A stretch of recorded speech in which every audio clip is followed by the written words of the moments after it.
I would like to thank warmly the organizers and the scientific committee, especially Katja Seidel from Westminster University, Dieter Schlenker from the European Archives, and my colleagues Sonia Kmetz and François Klein, as well as my colleague from Europe Direct, Anita Ikwene, who made a wonderful organization.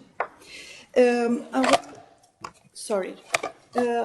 will come back on the content of the conference, but without delay, I would like to invite to take the floor Professor Simon Niclou, Vice Rector for Research at the University of Luxembourg, who made us the honor to open this event. Professor Niclou, the floor is yours. Thank you very much, Anna. It's really a great honor and pleasure for me to welcome you all here at the University of Luxembourg in this amazing conference room with fantastic view. I found it an incredibly interesting conference topic that is presented here. As you probably know, Luxembourg was a founding member of the EU, and already since 1952, it is so before the EU was formally created, it was hosting major EU institutions. So it has a very European-driven history. It also, within the population of Luxembourg, a large part of the population is from the European countries, so almost half of the population is non-Luxembourgish. And also, so in that sense, it's really a testbed for European integration, and European integration is being lived in the country on a daily basis, with, of course, all the positive points and the challenges associated with it. So I think it's very interesting to study it in this also in this particular place. The same is also true for the University of Luxembourg, which is very young. It was created 20 years ago, but it's also very internationally driven. So we have about 6,000 students. 60% of them are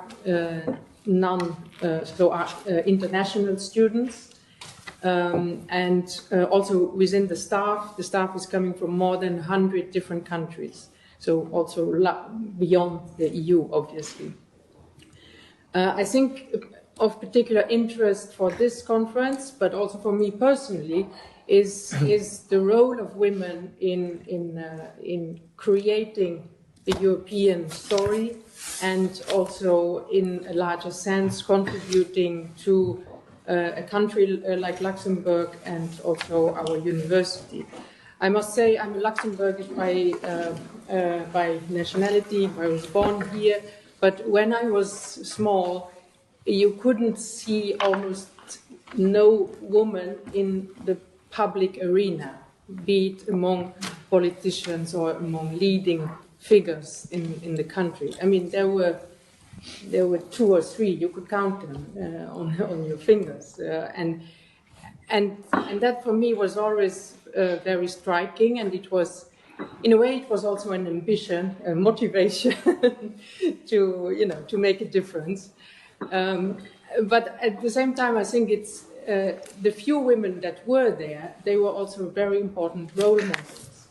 And so I think the role of women that you are in a way analyzing or addressing here in the European context, I think they have surely had a very important political role in making changes at the societal level, but at the same time they also had a role model role for just many other women who were at the time, who were growing up to become women. So it's really great to see that this is taken on as an important research topic, and I'm also particularly pleased to have Madame Martine Reichertz with us today, who is also a leading example of a woman who has seen a lot of the European institutions, and I'm sure we will have a very interesting discussion around that topic. So I wish you all a lot of interesting insight, and also a lot of fun in the meetings today, and once again, welcome in our premises. Thank you.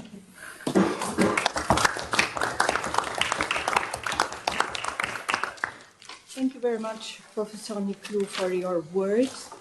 And I would like to invite Professor Valérie Schaffer, head of the Contemporary European History Research Area at the Luxembourg Center for Contemporary and Digital History, to pronounce a few welcome words. Yeah, thank you very much, Elena. So I'm also very happy to welcome you on behalf of our head of CPH, one of their speakers who is currently abroad and could not be there, and on behalf of the European History team, whose axis, Elena, is an active and precious member. And we are very happy about this conference, of course. So I really want to sincerely thank all the organizers, and you mentioned, for example, Françoise, Sonia, the role of Anita also to organize this conference, and for highlighting such an important topic. The research is clearly moving forward, and most of you must have probably in mind this book, which is now in our curricula at the master level, L'Europe, une chance pour les femmes, le genre de la construction européenne, which was published in 2019 by Briatte, Eliane Gubin, and Françoise Thébaud, and it was an important milestone, and this conference will be another one, I guess. So there is much to explore and to further explore. This book was really a milestone. There were also papers and articles. I can't quote the whole references, but it's very important to shape a new light, or to shape a new light on the history of the EU, on gender, to highlight role models. I totally agree with you, and I'm especially looking forward to the dialogue we will have with Martine Reichertz. I met you, Martine, through the archive of the European Public Office when I was writing a history of its digitalization. You played a very important role there, and a lot more, and we will discover it in a few minutes. I'm also looking forward to listening to all these presentations that envision these histories through perspectives that are social, political, institutional, economic, and that explore several key arenas and individual and collective achievements. So there is a lot to discover thanks to this rich program, which is also gathering early and advanced scholars, and it's also a pleasure, and which is not gender balanced, but this time it's in favor of women, and I'm also very pleased with it. Also, the best is to have a mixture, of course, of all, gender and approach. In the field of computing, which is my field of expertise, I always have this quote by Nathan Ensmenger in mind, who studied how software became a kind of male activity, and who said, okay, we have to look for women into the history of computing, but it's to better highlight the role of women, but also to better understand the history of computing. And I'm entirely convinced this conference will be a win-win for gender history, but also for EU studies and European studies. And that it will enrich, of course, both fields, that we will learn about the history of EU, of its values, progress, limits sometimes, of course, dreams and achievements. So I wish all of you a wonderful conference, and I'm confident this conference will be a very important step for European studies.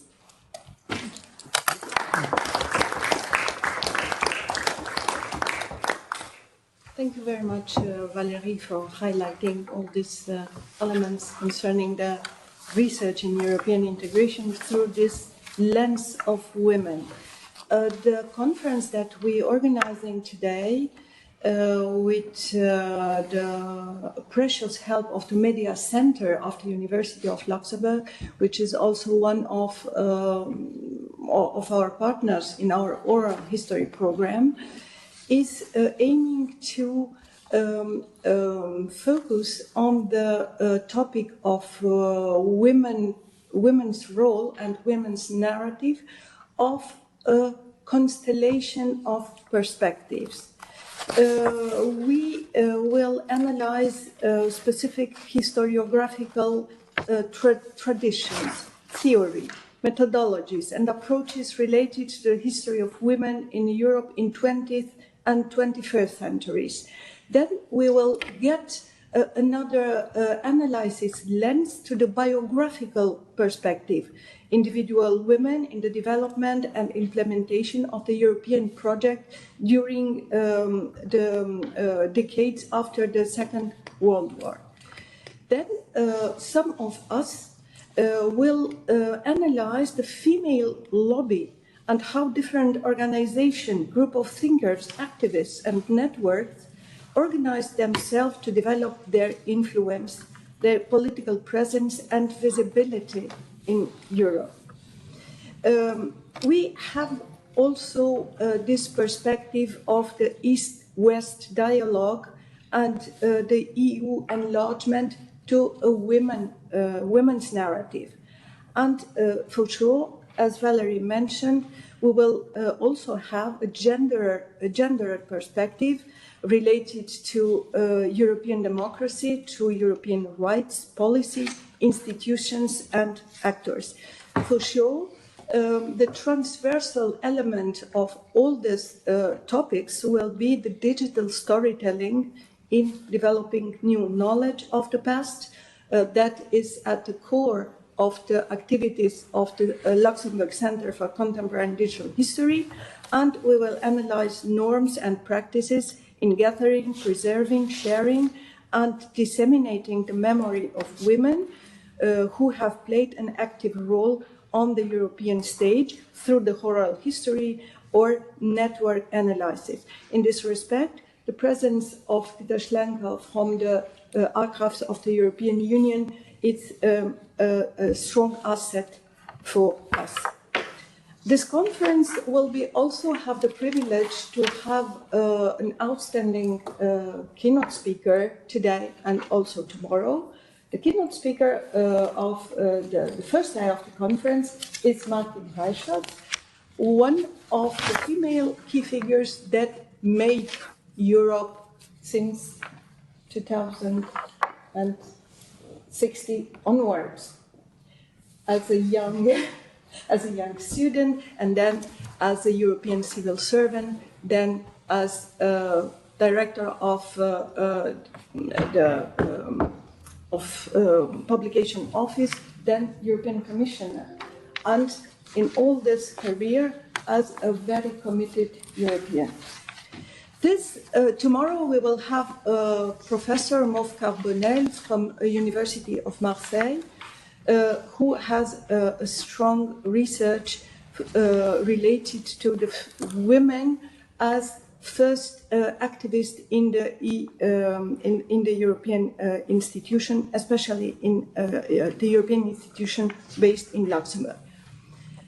This conference is organized in the framework of the research project, The Role of Women in European and International Relations of Luxembourg, which is based on oral history research project with the aim to conduct semi-structured filmed interviews with women from a wide range of backgrounds whose action left a mark on European and international relations in Luxembourg, and then to publish them in full as a series of theme excerpts and in transcription on the C2DH research infrastructure. And the resulting multimedia resources will also be shared with the historical archives of the European Union in Florence. We are in a very advanced stage of publication of the first 6 interviews that we realized last year. One of our interviewees was Martin Reichert, but also Astrid Luling, Vivian Reding, Erna Hennigot-Schöpsches, Colette Flesch, and we have also planned other 10 interviews this year. To come back to the conference, it will be structured in 2 days, today and tomorrow, with 4 panels, thematical panels, gathering contribution from universities, scholars, researchers from all over Europe. Germany, Netherlands, Norway, Turkey, Italy, Luxembourg. So all these views will be discussed, debated, and also analyzed during these 2 days of conclave meeting that we organized at the University of Luxembourg. We have a lot of audience online, but also this conference will be recorded thanks to the Media Center, and we will publish afterwards the recording on the audiovisual library on European Studies that Europe Direct at the University of Luxembourg opened since 2020 on the main page of the University of Luxembourg. The last word will be that the contributions, the papers that will be discussed these 2 days will be also published in an e-publication with the editor, the Goedde, online. So contributors will be informed more in depth after the conference on how to submit these papers composing this conference proceedings. So I would like now to invite to take the floor our first keynote speaker, who is also a witness and an active figure of the European integration history, Martin Reichert, who will tell us her view on under the title "Women Who Have Shaped Europe: A Dialogue." So with Martin Reichert. Before starting, I would like just to remember that Madame Reichert has held multiple positions during her career. She was deputy head of cabinet in the cabinet of the President Jacques Santer, as well as his spokesperson. He was also Director General of the Publication Office at the European Union, European Commissioner in charge of the Justice portfolio for 4 months, Director General for Education, Youth, Sport and Culture. Since February 2018, she has been a member of the board of the Central Bank in Luxembourg, and since December 2019, she is President of the National Research Fund in Luxembourg. Madame Reichert is also President of the Luxembourg Federation of Yoga Teachers, member of the Strategic Council, University of Aix-Marseille, France, member of the board of the Alumni Européens, member of the board of the Solistes Européens Luxembourg, and president of the Mouvement Européen Luxembourg. Madame Reichert, the floor is yours.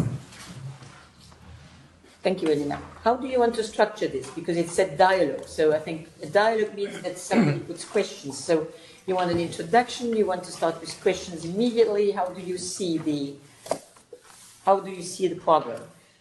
I think that it would be nice to have your memories and to have a words of introduction of your part. And then, if you permit, we will ask questions. Yeah, I think so. 10 minutes, 15 minutes? I can adapt. As you see, I come with no papers, so I just come with my head, so which I try to remember a few things. So thank you, Elena, for those very kind words. And hello, of course, Simone and Valérie, and of course to you, Anita, because you organized all this. And welcome to you. It's good fun to see Florence back. We were talking about earlier days before having coffee, because we have already met in that, not in that format, but you were already in that job, and I moved a little bit. So as you may have seen, I did a lot of things in my life, and for those who are interested, on LinkedIn you have it all. So first of all, first symbol, I'm born 57, so I never say how young I am, but I'm born in 57, which is the year of the signature of the Treaty of Rome. So that's not my fault, but that's the way it was. From a Luxembourgish mother and a French father. And my father wanted his daughter to speak a proper French. And so he sent me to the European school. That's how the whole European story started, a little bit by chance. Interestingly enough, my father became more Luxembourger than Luxembourgers. So, you know, because he stayed his whole life here. So my two brothers were married to Luxembourgers. I'm living with a Luxembourgish guy, so it's not that European either, but that's life. So I studied law, which is not very original, I must say, but and so I became a lawyer at the bar in Luxembourg, and then for those who already know the story, and then I'm sorry, but I think it's really, one day a friend of mine phones me and he says, Martine, there is a competition going on in Brussels. And I have this historical sentence, official, never. And then he said to me, you know, please come with me, because we used to work together on case laws. And this guy is handicapped because he had poliomyelitis when he was a kid. And since I'm a good Boy Scout, I said, okay, let's go together. And then we went to Brussels. We had a brilliant weekend. I didn't prepare myself at all. I was not interested. You know the end of the story, of course. Who succeeded, who failed. But the interesting story is that at the end of the day, we're still good friends, he and me. And he knows that I tell the story very often. And he used to be, because now he's only judge, but he's at the tribunal, the European Tribunal, and he ended up being the president of the European Tribunal. And he's on the board of the university. I don't know if he still is, but we talk about Mark Jäger. I'm not sure he's still on the board, but he's not anymore. Okay, so you see how it functions. What I want to show by this is that, and I speak now especially to the younger people here in the audience, please open doors. You never know what's going to happen. I was sure that I would never end up being an official. And I ended up making my whole career in the European institutions. My first year, and I was talking about this yesterday night, was in the research already, because I started in DG research, and that was probably the most boring year of my whole life, because I was filling in forms. It was really, you know, it was insults to not even my intelligence, but just, you know, to the salary I was paid, because anybody would, you didn't needed a university degree to fill in these forms. It was really completely uninteresting. And I was ready to come back to Luxembourg, because I still had my law firm in Luxembourg waiting for me, and so they would have been happy to see me back. And then I was offered a job in the tax field. And when I was in Aix-en-Provence, I don't know if, how is she called? Mauve is already in or not. No, it doesn't look like. I had a brilliant tax law professor, and I was passionate about tax law. Because in tax law, you need a practical sense, which I have. I'm not a purely intellectual person. I need action. I need to go for things. I need to fix things. And that with tax law was, of course, the golden field. And so I was offered a job in the European Commission by a director who found out that I was Luxembourger. And as you may know, everybody comes to Luxembourg, because of climate reasons, of course.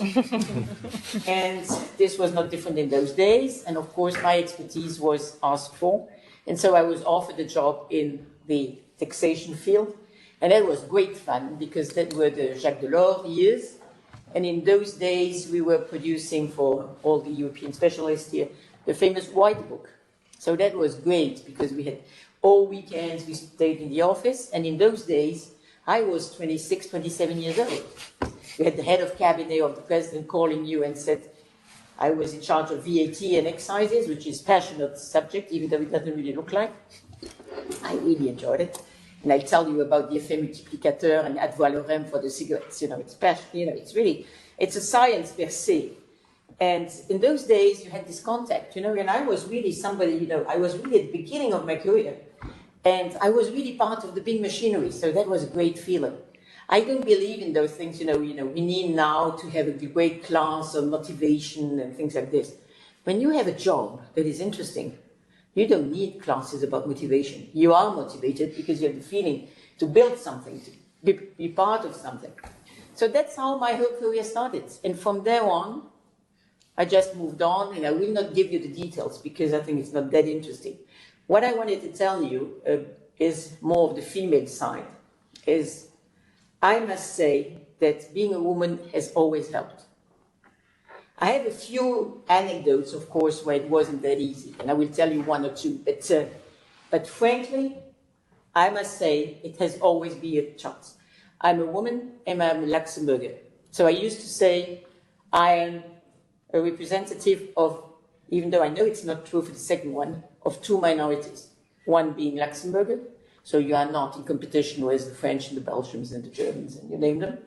And secondly, in those days, and I absolutely agree with you, we had so little women that at some stage, they needed women just to show that they were more or less trying to have an equal system in the Commission, which, by the way, is still not the case.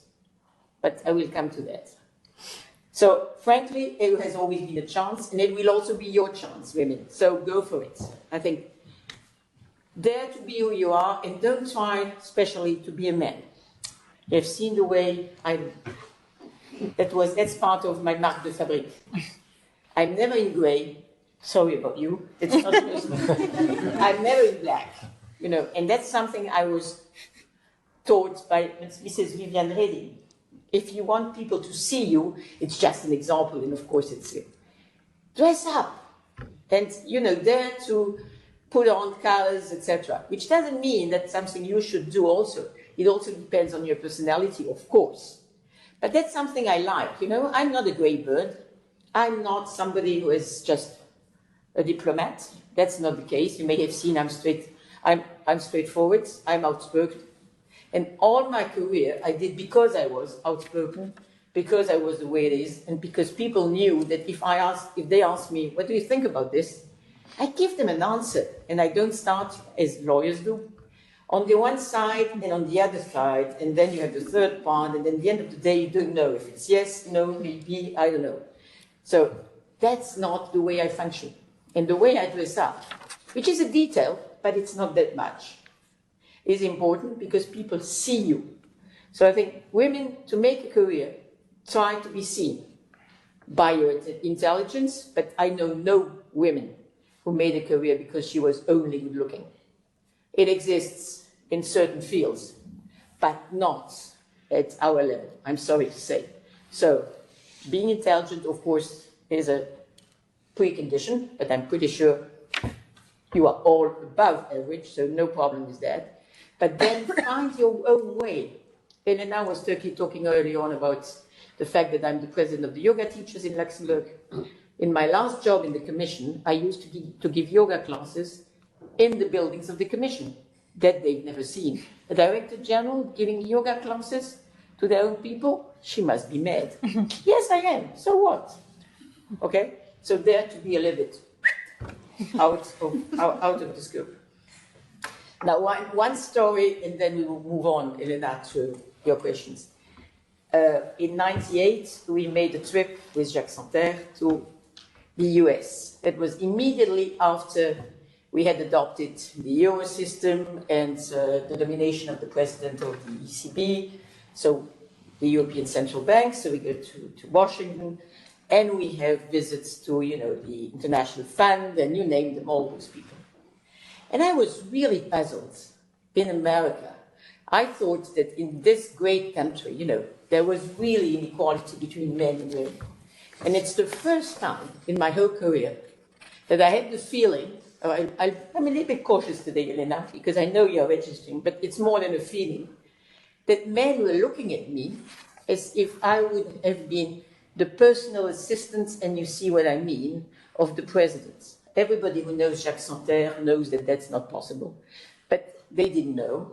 And you really had this feeling, to be just there because you were a female and because you were the friend of the boss. That was a strange feeling, That's the first time, and that was in the US. So again, never starts from scratch. You never know. You never know where it is. And coming back to the eastern states, for example, when we started working with all the country from the enlargement, and especially from the east, I think that was quite interesting to see that women were usually better educated than men. Of course, it's never black or white. I just simplify here to make things a little bit more sexy for the discussion. But I was that was really very interesting. And I've seen in most of the direction posts where we had to fill with people coming from the new member states, it was amazing to see how better the women were vis-à-vis men. So again, my message is only, I think we cannot compare my world 40 years ago to your world.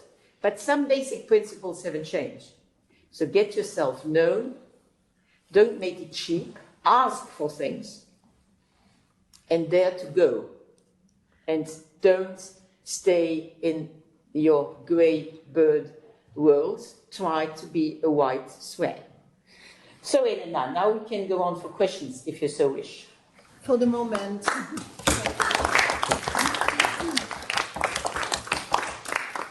And I invite the audience to ask questions.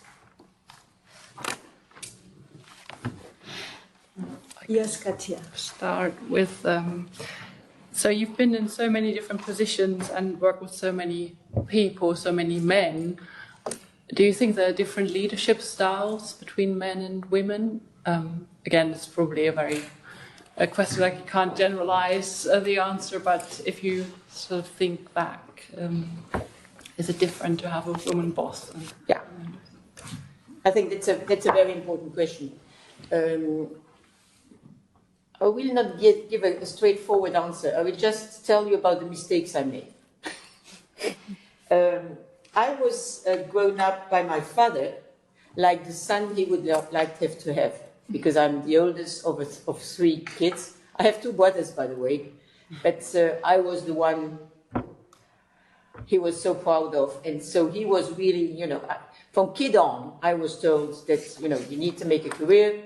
It's important to make your earning. So from very small on, I think I got this message. So I don't know about you, but that's how it was. And I have the luck that I function relatively quickly and I'm relatively efficient. So, and that I did also because my uncle and my aunt had a restaurant, so I used to help out, and I must say that's a great experience. So now talking to all the youngest in this place, it's also important to have a kind of experience, as a waiter or as, whatever, but just to know practicalities. It's not only about our head, it's also about getting organized. But till I was 40, I had a little bit forgotten about the human dimension of management. And I was efficient, and I was good, and I was lots of other things. But I had completely forgotten that you need to work with people. And it's not only about telling them what to do, but it's also by leading by example. It's about taking care of their needs, because if you have young parents in an office, you cannot ask them to come into the office at 8 o'clock in the morning because they need to get the kids to school or to the bus or, whatever. So the first measure, for example, when I joined DG EAC in charge of Erasmus in Brussels, my first decision was no meetings before 9, no meetings after 5, and no meetings between 12 and 2 to allow people to go to gymnastics at lunchtime, because I also go. So that I learned with experience, with classes, etc. And I think for me, this is not a feature man or female. This is a feature we should all learn. You cannot work, and it's getting worse and worse, or better and better, depending on from what perspective. People qualified people will become really good diamonds. And you need to take into account what people need, their real needs. I don't say now we need chocolate or, but some people need to be pushed, some people need to be calmed down. And I give you another example with a Swedish director I had in my last job. I asked her not to send mails after 9 o'clock in the evening, not during the weekends. You have to push a little bit to make sure that they do whatever they have to do. So management is not something which is, it's not a blank copy. It's something you need to adapt to the people, but you also need, and that's a very important point, which I also learned later on, to take into account your own needs. Because you need to sleep, you need to eat, I need to practice a little bit of sports to keep a balance, and you need to take into consideration your family, your friends, etc. So for me, that's the important thing. And I would say that females are usually better at taking into account the needs of their people. But again, there are exceptions. Some males are better than women, and some women are just awful. Let's face it. So I think, it's not about one or the other. It's really about... So that's the quality of management. And I dare to say that I was a good manager, and I'm still a good manager. But that's something I learned. Because the only thing you don't learn at university, sorry to say, ladies, I talk now about the ladies, is management. Mm. And that's something you learn by doing, and you learn by making mistakes, unfortunately, for the others. Is that okay for you? Yeah, thank you. Thank you. Thank you. Yes, Karin, go ahead. So I think I would be very greedy and ask 2 questions. Yeah, because otherwise our friends online don't get the answer. Thank you. Yeah. Yeah, be greedy, be greedy. I don't think that's working. Now. Yeah, now it's the light. So it's not the green light, it's the red light, but it's the same. So I think that the 2 questions I have are to some extent a little bit related, and I think the first one relates to your experience in the Commission, which obviously spans a number of years. And I was wondering if you've seen an evolution in how women, I'm reluctant to say were offered, because that puts the women in a recipient place, but also could take on positions which were beyond the menial tasks, so leadership position, management position, and then make a career. And I was just curious if you see an evolution, or if it's relatively stable, and if that also perhaps has to do with institutional culture, which obviously in the Commission is an amalgam of different cultural traditions as well. The second one, because I'm now more interested in the European Parliament. Obviously, the European Parliament has now this reputation to involve a lot of women, to offer also many possibilities for women, for female MEPs to do career. I was just wondering if that also something that is debated in the Commission, and if there's, this sort of debate, or do we need to emulate what other EU institutions are doing in terms of promoting women to, or offering them a career which is on a par with that of men. Thank you. Okay, thank you. I think I'll be a little bit critical vis-à-vis the 2 institutions as a starting point. Of course, there has been lots of improvements because, I think recruitment of women has become more important and more important. But I remember one quote I got from an Irish friend one day, because in the Irish system, you have lots of women in the public service. And then I asked her how comes. I don't know, somebody from Ireland here. And the answer was the salary is so low. Oh. And the more it goes, the less interesting the salary in the European institutions are. When we had this big change in the statutes of the civil servants, that was, can't remember exactly the year, the salaries were really driven down. And so when I make the comparison between what I got when I started and what people get now, I would say it's more or less half. So that's one explanation, which is a very critical one, I must say. But, once we also have to say things like this. Frankly, I don't know about the European Parliament in the last 5 years, but I've never seen a big difference, except that the assistants to the MEPs are recruited on a basis which I will not qualify here. And of course, it's the best CV. But when you walk around the corridors, it's really striking. So I think let's talk now about management positions, because that's a little bit easier.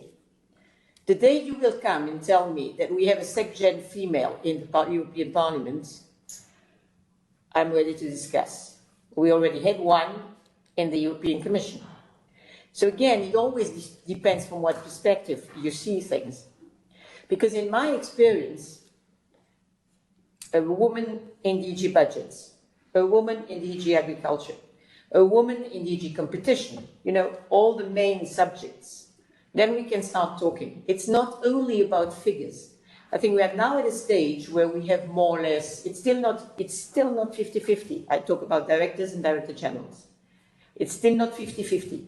But I want to talk about what jobs. And I don't talk about the president because, again, we have a president on both sides and, But let's talk about money. Let's talk about legal service. Let's talk about the core functions. That's the interesting questions. And I think at that stage, we still have the men's lobby because they distribute the jobs amongst themselves. And then we have a glass ceiling, which is still there, I'm sorry to say, and also in the European Parliament. Unless it has changed in the last 2 years, because I don't follow this on a daily basis now. I have lots of other fascinating things to do. But again, I think to get at that level, I still think that we need a quota. And we need a quota not only at a 50% or 40% or whatever, but we also need on the core functions and the main activities, we need 50% of women, legal service budgets, agriculture, competition, you name them.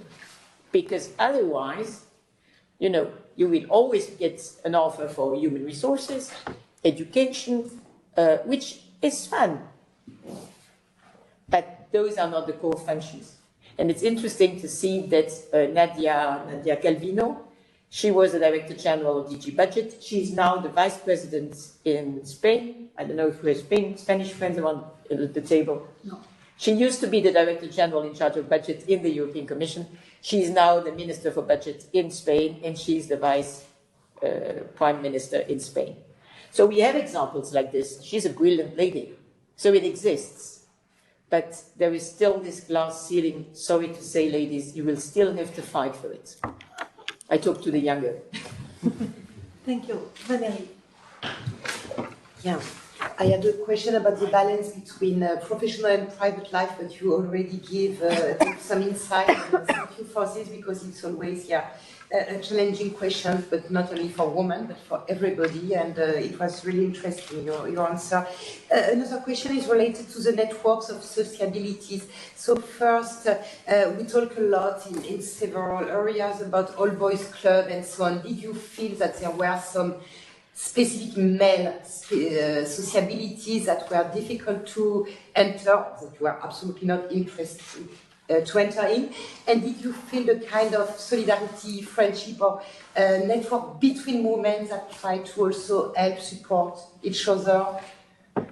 Okay, I will start with the number 2. I think we have lots of progress to do on that in that field. I think for me, very often women are their own enemies. And I think it's very important to go that way. I've always been very conscious of this specific problem, and I've very often offered women positions, and I've seen with my successors that slowly it disappears again. I think it will take another generation to make sure that, women support women. Unfortunately, we still need to put some efforts in this. I think I would like it to be different, but I must say, and I've still lots of contacts with female friends in the institutions, and in some institutions in Luxembourg, it's even much more complicated than in others, not to give names. but this still exists. So I think it's very important also to make sure that this works. This being said, it's interesting to see that we don't have to do it as men. I can remember that I met with Kristina Georgieva, who is now in Washington, at the gym. You know, suddenly she was next to me, coming out of the shower, and me too. So you imagine how naked we were both. And that's how a friendship came on, you know. And that's not because we met in the cafe, but therefore you need a certain, you know, a number of women. And frankly, I prefer to go to the gym than to go to have a beer, even though I also like beer, I must say. But I think, again, it's important to develop that network with our own ways and means. I think we are less interested in some of the social things. And I talk about English clubs, for example, or things like this. I think for me, it's awfully boring. Those clubs, you know, where you talk shop, I hate that. I don't know about you, I hate it. And I remember when I was in all the jobs, you know, and I was going to the canteen and somebody was sitting to my table, I said, you're absolutely welcome, but we don't talk shop. When I eat, I eat. And I hate business lunches for that specific reasons. Men love it. And then they have a bottle of wine, and they have whiskeys, and they have cognacs, less and less. But I think we are different. So let's go also for our differences, but build up this network. And I believe more in the being different, you know? I think I was offered, and again, we were talking about this earlier on, at some stage, the jobs are getting offered. You don't ask for the jobs anymore. I promise you, the last jobs in all my boards where I'm in now, I never ask for anything. At some stage, I get a phone call and I said, okay, are you interested in this or this? Of course, it's the result of my bad behavior because I said at some stage no, or, you know, because you've seen how I function and I can be much worse than that, I must say. But again, you know, it was for that reasons that I was offered for what has happened. So we need to really work much more on this, on the relation we have amongst women, that's for sure, but in our own way. Because don't copy men, because I function differently. And that's the advantage, because what's the point of recruiting a man or a woman if it's the same? I think we come with different features, different talents, and some men are more female-like, and some females are more men-like. I think we all know about this. This is not new. On the balance, sociability, on the balance between work and private life, that's still much more complicated. It's still much more complicated because, and again, coming back to European institutions, we have the great lack in the European institutions to have social care facilities that function well. That's a great advantage. This being said, in my experience, in 80% or 90% of the cases, it's still maman, the mothers, that pick up the kids. So I think, and you know, the same with parental leave, and so this will take, and there our Scandinavian friends can give us lessons because they are much more advanced than we are. So I can just talk about, I talk about me, you know, I made the choice at some stage not to have kids. For also other reasons, it's not only because of that, but because I'm like what I'm doing and I'm a little bit of a perfectionist, okay, I decided I will not be capable of making both together. And frankly, it's not a sacrifice for me, but it is a choice. And when I look at all my friends, in my generation, but it hasn't really changed, in the next generation, and we've seen this also with COVID, when you were at home, no cleaning lady because she was in parental leave because she also had kids, with your husbands or friends, and you had to cook to take care of the kids and the school, who suffered most? So again, in that field, we need to develop social welfare systems to make sure that we have kindergartens, that we have schools that are structured in a way that kids come back home and, you know, everything is done. And they have sports at school, etc. There's still lots of things to be done in that field. Do you have a kindergarten here on the campus? Hello? So, again, you know, it's that kind of things in the European Parliament they have during the sessions, with lots of problems too. But I think this is a major problem. And of course, we are getting better. But that's why I was talking about my own example, because at the end of the day, I had no lessons to deliver at all. I made a choice. And some of my friends did too, which was the same one or a different one. But this is still a fundamental point. But it's also for men. My partner, for example, took care of his own kids. So for 4 years, he took a parental leave. So it's his kids, but still. So it exists. But when he came back to his position, he got fired. Okay, it was 20 years ago. But still, I think we need to change this because, again, in a world where talents will be more and more important, and we see this, especially at high level, we need to find ways so that we can really have a system whereby talents can stay at home for 1, 2, 3 years, because it's also fun to take care of your kids if it's not an obligation. But if you work 12 hours a day, then you come back, and then you have to cook, and life is getting hell. So again, we need social structures, and Scandinavians are much better than we are in that field. Or you also have the southern states where they have the grandparents taking care. That's also a solution. Or the solution whereby you have all generations living together, etc. Because frankly, at my age, I could take care of kids now and pick them up from school and learn with them and prepare homeworks, etc. All this is not organized in societies. And nowadays, most of the people my age are okay till they are, 75, 80? They could stay a little bit younger. The kids would be happy. But we need to change our way of living. And that, of course, goes much further than your subject, Elena. Yes, Karen. Can I just follow up on that? I mean, coming from Norway, I can say that the Scandinavian country, and especially Norway, generally speaking, does these sort of things a lot easier. Sometimes on paper only, but compared with other countries, still a lot better. But I think what came to mind while I was listening to you is, because you also mentioned that you worked with, a colleague from Sweden, and it's not just Norway, but Scandinavian countries in general usually are much better at balancing work with private life. So for me, it was a little bit like there was an institutional learning or socialization curve where the civil servants who came from Scandinavian countries were unlearned to some extent many of the things that they were used to from Sweden, Denmark. It's not unsimilar to Norway. And by the way, for the anecdote, one of the reasons why Norway didn't want to become an EU member, but stayed in the EEA was because beyond fisheries and agriculture, they were afraid that an EU membership will also undermine their own liquor stealing policy, which is basically parity, equality between men and women. But I was just wondering if there's also not this sort of socialization within the European institution, whereby that puts pressure on these civil servants coming from countries who have this tradition to not follow, their first instincts, so to speak. Thank you. Yeah, I must say I've never thought about from this point of view.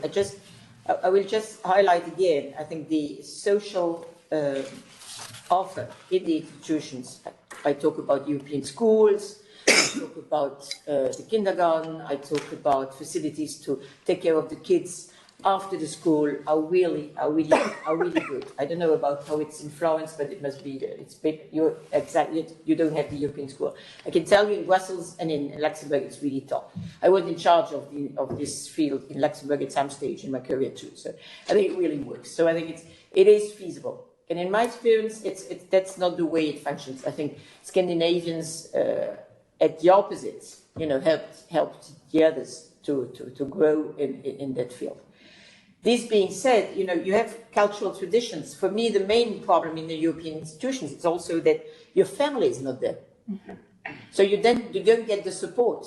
When I see at my Luxembourg friends, for example, in Luxembourg, when they can't take care of their kids, there is always a grandfather, grandmother, or whoever who can take care.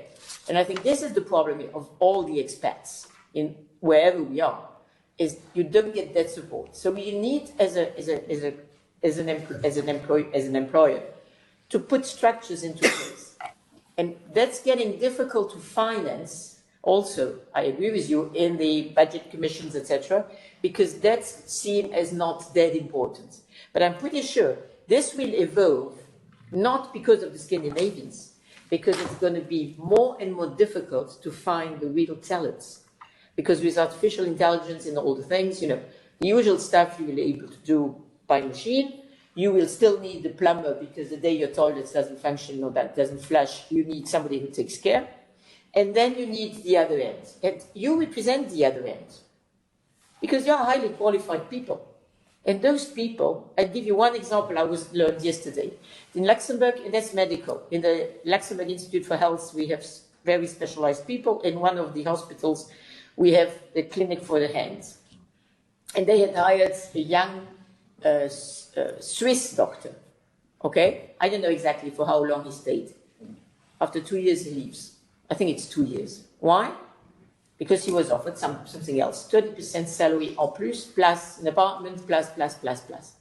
So I think the more specialized you will become, and I think that's where we are heading to, the more you will be obliged to organize that kind of advantages. I'll give you another example. Amazon Luxembourg recruited a hairdresser in their own premises. Why? To make sure that the people don't have to leave, half an hour to go to the hairdresser, half an hour to come back, because at the end of the day, half an hour is enough in a hairdresser's place if it's a little bit well organized. So that's the way I would face things, and I don't talk again about, the people who will be replaced at some stage by artificial intelligence. I talk about you guys. And I think you can't be replaced by artificial intelligence. And to keep you, and I talk especially to the younger ladies up there, to keep that kind of talents, it's not only about salaries, and that all studies say, it's about quality of life, and it's about how you take care, not only of the kids, but also proper food in the restaurants, so that you get vegetarian, you get, you name it, you get gym classes, you get yoga classes, you get meditation classes, you get whatever. That's my personal feeling. That's the direction we should go, taking care of the people. And that's something nobody does, I'm sorry to say. The last question, yes. Unless someone else has a question. Okay, sorry. Thank you very much for this very nice presentation of yours, Madame Reichwitz. So my name is Elvira, and actually I'm quite concerned about everything that we're discussing quite for the moment. So I'm about 30. I have already some small career behind me, and I began again new studies in order to open more doors. And now one of the questions that I have, I see that we're pushing forward also like the financial sector, as I know, by 50-50 in the management board. So if tomorrow I'm going back, I don't know, into the financial markets, I want to get a leading position because I know I will have acquired sufficient knowledge compared to other peers. I would be scared actually, and in any other sector, only to be put into this position because I'm a woman and that we need actually a quota. And I want to be shown that I have been worth for this position. So now I know some men often how it works. As you say, we shouldn't do like other men, like put like some key figures somewhere. It is a little bit like more about what we want to achieve and how we can do it also. And so I understand different elements that you have given to us, but on how we can actually do it differently and how to achieve our goals. But how did you personally differentiate with other male peers or women peers to come where you are for the moment? Because you have very high positions in different fields, so it's very interesting. Yeah. Thank you. As I told you earlier on, I'm a quota woman. I have this central bank job because I'm a woman. But not only. They wouldn't have taken me if I wouldn't have had the CV I have. I'm the president of the board of Media House here in Luxembourg, which is the most important paper in Luxembourg. I'm a quota woman. But not only. So frankly, I don't care.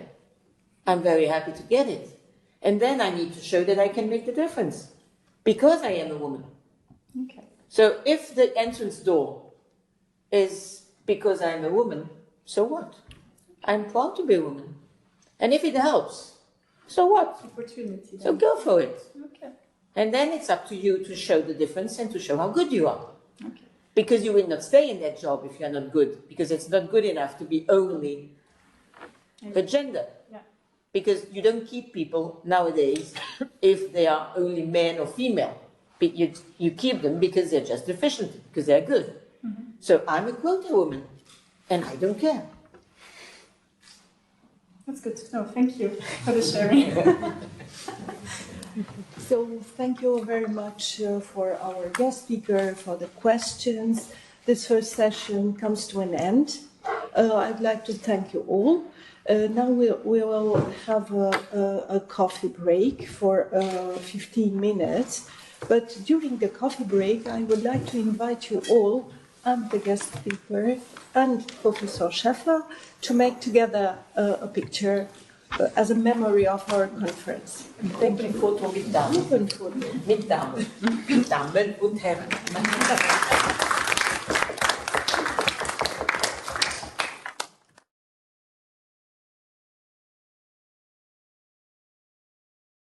Welcome back, everyone. Fashionably late, and I feel very much like a blackbird now, but never mind. It's my great pleasure and honor to introduce the speakers of this session. We have 3 speakers, and I suggest to introduce them as we go along. So we'll start with Aude Fouquin from the European University Institute in Florence. Aude has been is a PhD candidate at the moment and has done a master in history before at the University of Aix-Marseille. Is that correct? Yes, with Professor Maud Carbonell, who will join us later. And she's now, as I said, a PhD researcher, and we're very much looking forward to hear about your research. So hello everyone. So as Sonia said, I am a first-year student, a PhD student at the European University Institute. I wrote my master's thesis on women in the high authority of the European colonial community. I was supervised by Maud Carbonell at Aix-Marseille University. I will briefly present the subject of my thesis, entitled Gender and Careers, inside the high authority of the ECHC and the European Commission administration. I will look then at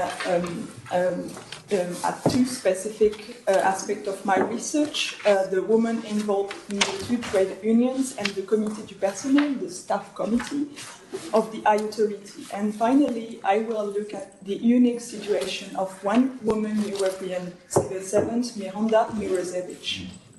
So the aim of my work is to overcome the persistent invisibility of women in academic research on the administration of European institutions who set up after the Treaty of Paris. The main objective of this study is to identify and question from an historical point of view the gender nature of careers in European administration, namely the high authority of the ECHC and the European Commission. The archives of the European Community in Firenze are the basis of this work, and given the 30 years delay between the production of the documents and their ability to researchers, this work will not go much beyond 1995. Using gender as an analytical category requires constant dialogue with other categories of analysis. For this purpose, it is necessary to consult the administrations of the high authority and the European Commission in order to find out what individual and or collective characteristic they have in mind. As regards the administration of the high authority, 4 categories of analysis seems to stand out: ages, functions, nationalities, and marital status. Understanding the mechanism of career inequality between men and women is one of the main objectives of this research. I have chosen to focus on the careers of European civil servants for several reasons. Because this was the elements that emerged as the most important from my master's dissertation on the authority. This approach also allows us to understand the administrative procedures, the decisions on promotion, the professional trainings, or the voice of trade unions and the civil servants will remain within the same research angle. So, the commitment of women in the two majority unions, as well as in the Comité du Personnel, is extremely important to highlight, as it allows for a new perspective on the role of women and helps to end their invisibility. This commitment is reflected in the election of the Union and the Comité du Personnel, where the number of women candidates are increased years after years. Two of them, Mrs. Isna and Mrs. Rupert, have played a leading role in several areas. Firstly, through the participation of women on the recruitment panel organized by the administration, and secondly, in the trade union struggles, particularly concerning the career of secretaries. The presence of women on recruitment panel is due to a large extent to the choice of the Comité du Personnel, which has the opportunity to be represented. Elected each year by the civil servant of the authority, the Comité du Personnel selects their representative for each recruitment panel. The following table shows who was the representative of the Comité du Personnel in the second half of 1963. Mrs. Rupert and Mrs. Hertner participate in many competitions as representative of the Comité du Personnel, in addition to Mrs. Isna, who was also selected by the Administrative Commission to be a member of the jury. It is thanks to their involvement in the Comité du Personnel that they have the opportunity to perform important tasks in the life of an administration. Women's involvement in the Comité du Personnel and in the two unions, through their action and publication, provide an insight into women's wealth within this institution and also into secretarial working conditions. In a note from the 1908 meeting of the Administrative Commission, the letter stressed as regards secretaries that professional qualification and merit deserve to be taken into account and rewarded in the annual promotions exercise. They therefore purpose that in every department and service, 1 in 10 secretaries should be able to reach the grade of principal secretary. The Administrative Commission also states that the criteria for promotion within the secretarial career structure should be seniority, age, and merit. In practice, however, it soon became clear that the career path of secretary are therefore characterized by considerable hierarchical stagnation and difficulty in advancement. This situation is exacerbated by the fact that there are fewer and fewer departmental secretaries. For the trade unions of the authority and the Comité du Personnel, this situation has become an issue.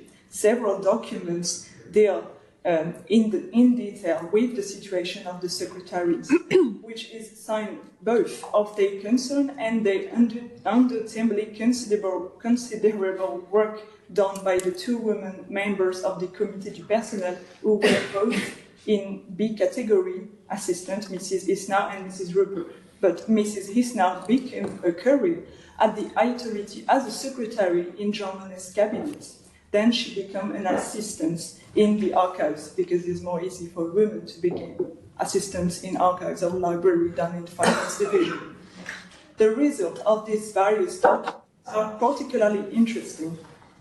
They allow us to look at the situation of secretaries from a different angle than the one we found in the sources of the administration and finance division. Their proposals are clearly in favor in creating a career for secretaries. This is motivated by the inequality between them but also by the devaluation of the function, which makes them fear recruitment problems.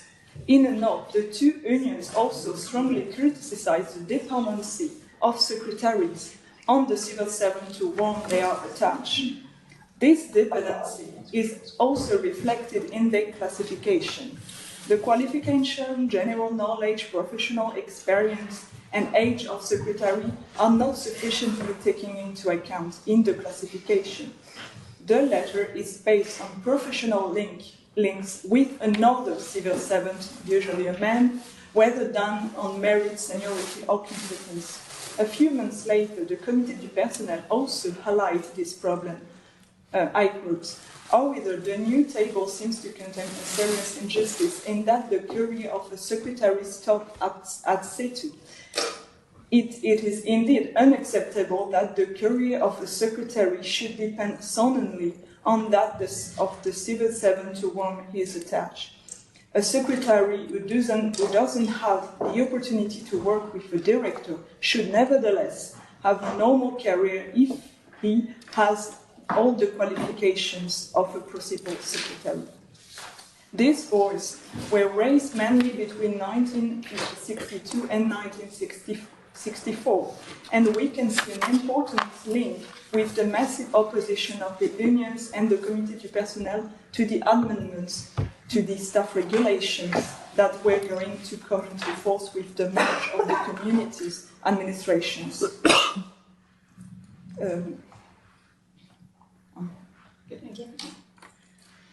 So Miranda Mirosevich's career is particularly interesting and unique in the administration's union. She's completely unknown.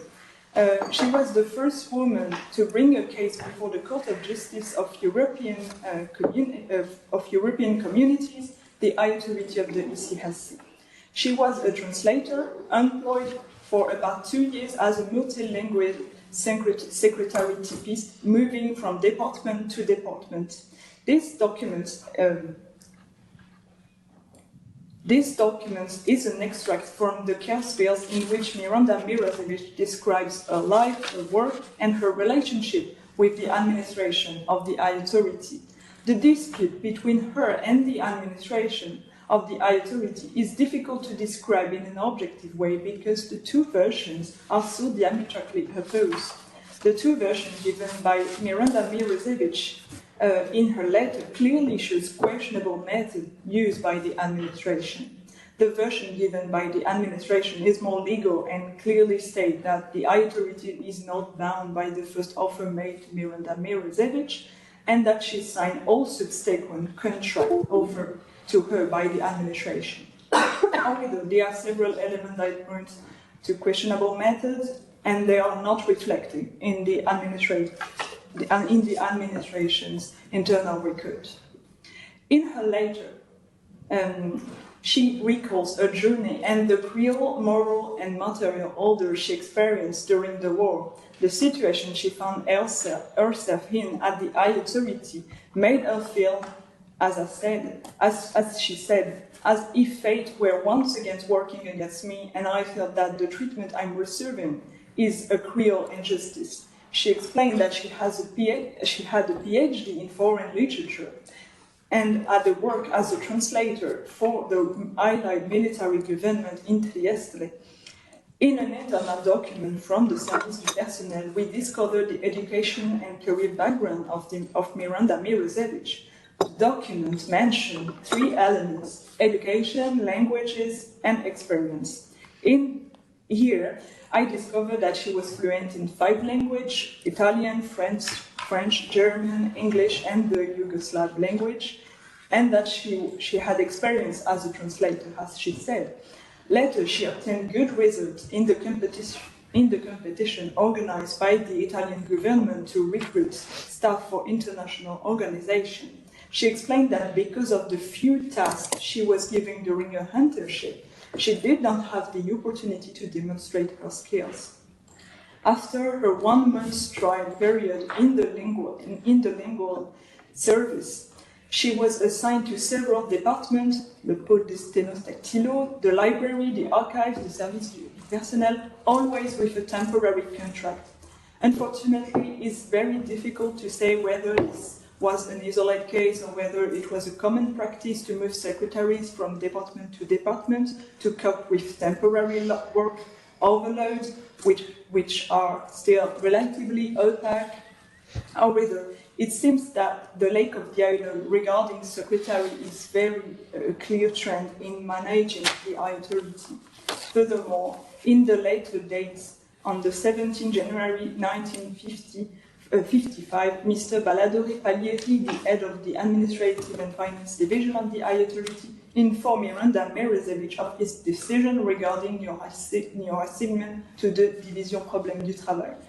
Before pointing out to her that if she did not think you could accept this post for some reason, you have the possibility to appealing against this decision to the Administrative Commission of the authority.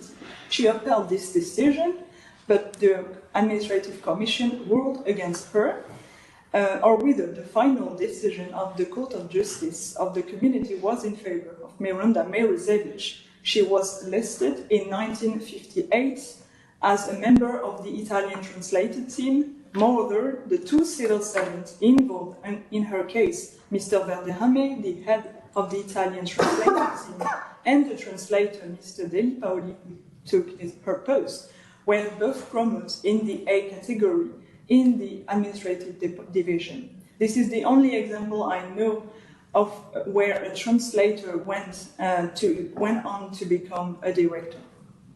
Thank you.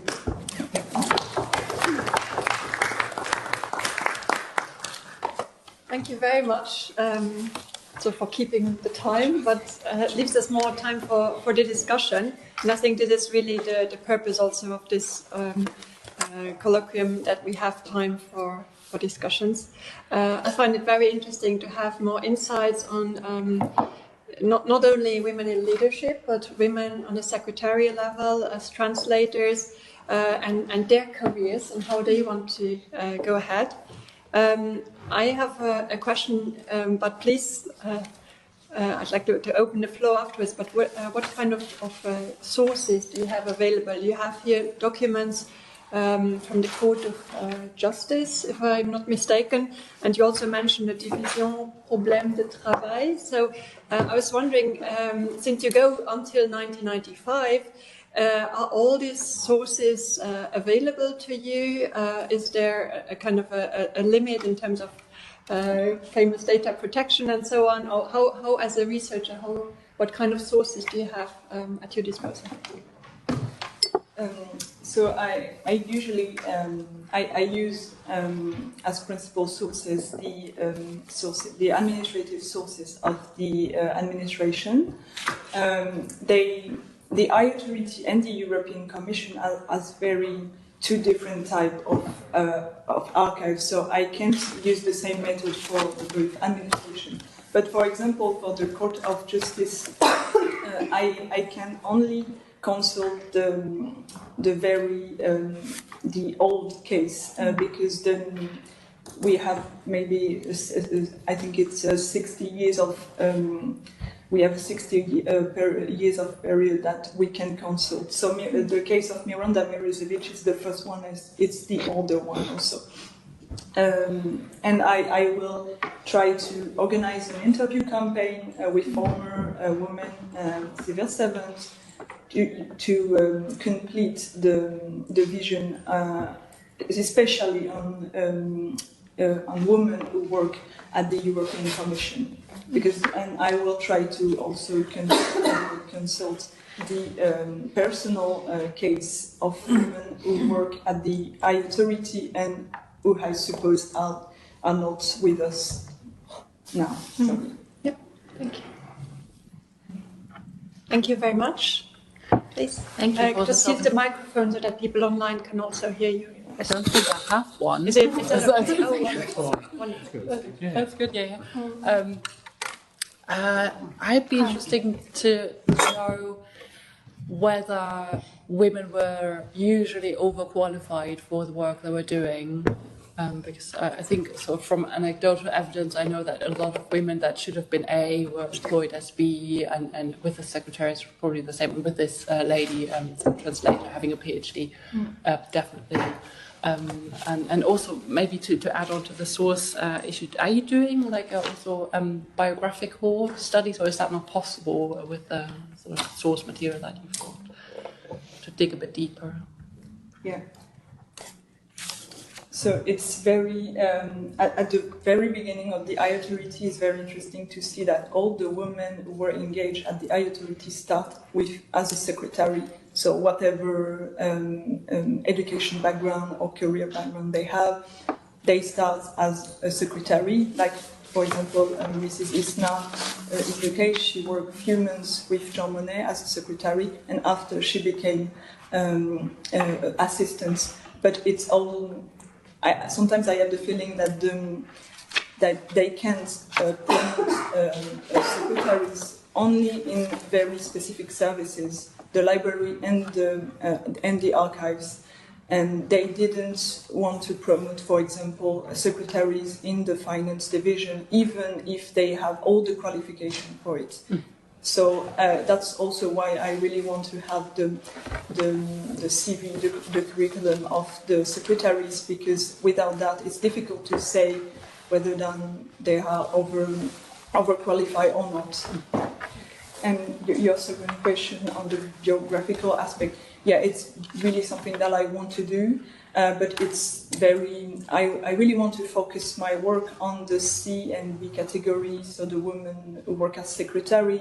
So even if they are still alive, sometimes they have the feeling that they are not really relevant. They didn't have a lot to say about their work.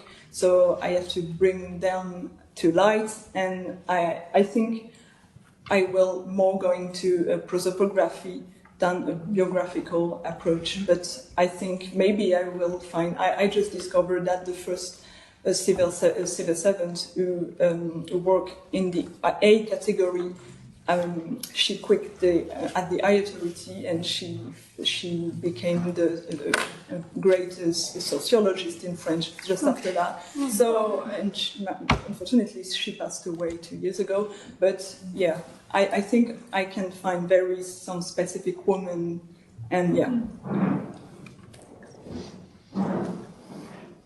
Thank you. I think it's really fascinating. I was wondering also if these women are these civil servants then, yeah. Because I think so this was the high authority in Luxembourg, right? They're based in Luxembourg, and my grandmother, for instance, worked there as a cleaning lady, but she was never a civil servant. So I guess there are also women who worked there who are employed by, I don't know, outsourced kind of, no? I actually, the cleaning lady are the only person who work at the I-Authority who were paid with different credits. And if I have information about her, it's only because two directors didn't want to take in charge their case. So there was a big dispute between the two directors, and one director had to move the case to another one. So I have the list of I have one list of the cleaning lady. Oh, interesting. So yeah, maybe she's in there. Yeah. Cool. Any other questions from the room? Yes, please. Thank you very much for a very exciting research project. The one thing the one question that popped into my mind, just following up on the cleaning lady issue, because a lot of these international organizations, and obviously the High Authority was also one of those, they also contracted external experts. I was wondering if you had an indication if there were any women. I mean, perhaps it also depends a little bit on how you define your own topic. Obviously, if it's a topic that focuses on the civil servants, that would exclude different categories of external. What's the word in English now? It just avoids. It's the different languages that at the end of the day you don't have any at your disposal, but different sort of cooperation partners. But it was more of a curiosity, because I know obviously the Commission has a long tradition of doing that, and there's obviously a whole host of European international organizations and institutions who do that. So I was just wondering if that's also something you came across, even if you maybe have not had the opportunity yet to study it. Thank you. Yeah, it's difficult to find the information of external experts who come to work in the authority or in the European Commission. But I have some list of external students or young workers who come to make an internship inside the authority, and I see that they have a proportion of women there. And a part of them also sign a contract after, and we have also the internship who come from Latin America and Africa who come to work in the authority. But here I didn't find any woman. But yes, it's a very interesting question. But I think I will more be focused on the BC category and people who have a contract. And I consider that cleaning lady have a contract, even if the authority or European Commission didn't really want it. So yeah, they're also critical to the work of an organization. Thank you. Any other questions or comments? If not, I suggest we can move along to the next paper. It's a pleasure to introduce Winona Kamphausen from the University of Maastricht. I also, like Valérie Schaffer said before, I think it's great that it's really a mixture of early career researchers and more firm professors. Winona is a research master student in European studies, and her master thesis has the very intriguing and interesting title, The Missing Women of European Integration, and we're very much looking forward to your presentation. Yes, thank you very much. So my presentation has the title Presence and Influence, the study of female representation in the European Parliament during the European Economic Community. And basically, I can already say that my title of my master thesis, since applying for here, changed, as it usually does, but I'm still looking basically at the women who are missing, who are not talked about, so it's now from invisibility to influence, and it's about exploring representation of female MEPs in the EEC. So basically, also as a disclaimer, you can, for this is very much a pilot project for my master thesis that I'm writing, so it's in a very work in progress stage at this point, but I will talk a bit about basically where I'm at, which I have like a short introduction, then the problem very quickly, where I'm situated in the literature, talk a bit about my, it's more conceptual framework than a theoretical one, and the methodology and the first implementations and preliminary findings that I have this far. Basically the EEC has been praised for promoting women's rights, but also, as we've heard this far already today, this is not reflected in the institutions itself.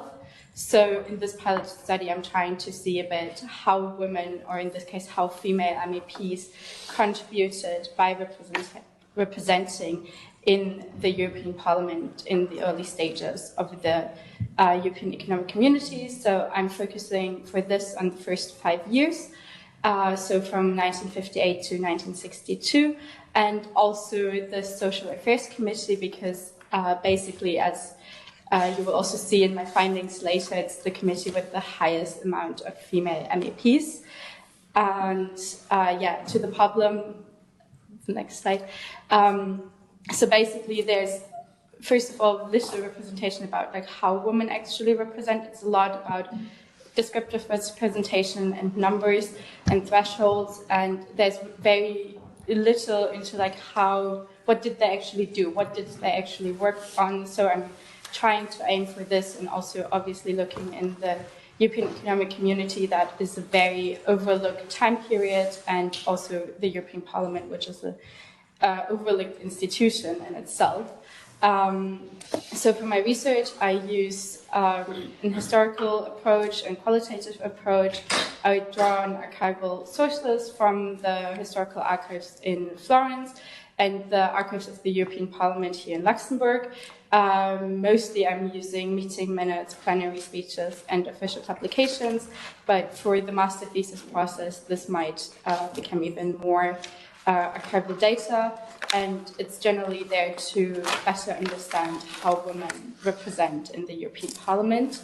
For the literature review, I focused mostly on like 4 pillars. This is the historical background, so generally the women's underrepresentation after the Second World War in the political sphere, then the women representation in the EU and the European Parliament, which is very focused on basically everything after 1979. There has been a lot more research regarding women and representation, and even more in the EU years compared to the early European Economic Community years. And then I'm looking also obviously a bit into what I kind of summarized in like gender structures and practices in the European Parliament, which is more about the content that actually worked on. And lastly, the little bit of research that is on the European Economic Community and their involvement in advancing women's rights. And yeah, basically through my theoretical framework, I'm drawing on Pitkin's forms of representation, and I'm mostly looking at substantive and descriptive representation. And I'm also using the concept of women's interest, which here is understood as like basically all the issues and policies that relate or address women's social, economic, and political advancement. So this is often understood as like family, health, care, or gender equality policy.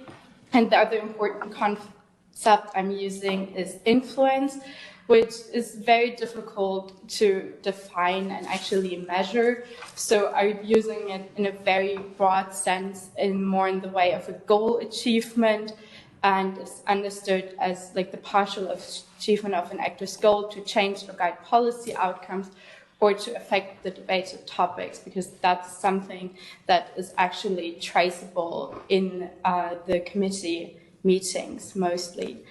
And to the methodology, I use archival research to basically explore the primary sources and see what can actually be taken out of these, what can actually be seen in forms of representation and influence. And also I started doing a partial prosopography to kind of, first of all, see what are the women who are even there, what did they do, which countries did they represent, which political parties were they part of. So it will not be a full prosopography to actually look into their lives as a whole and their careers, but it will be kind of the basis for that. And yeah, to the implementation, first I built a prosopographical database based on what I already explained, and then I started to kind of connect to that my analysis of the primary sources, and by trying to find patterns and see how female MEPs actually like represented in a more substantial way, not just a descriptive way. And to my findings,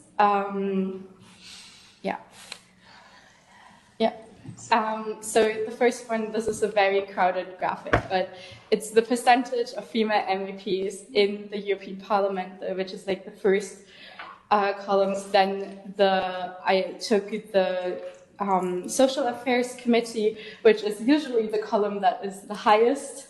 And then you can see I also took the Political Affairs Committee, and then the last two ones are about the Christian Democratic and the Socialist Party.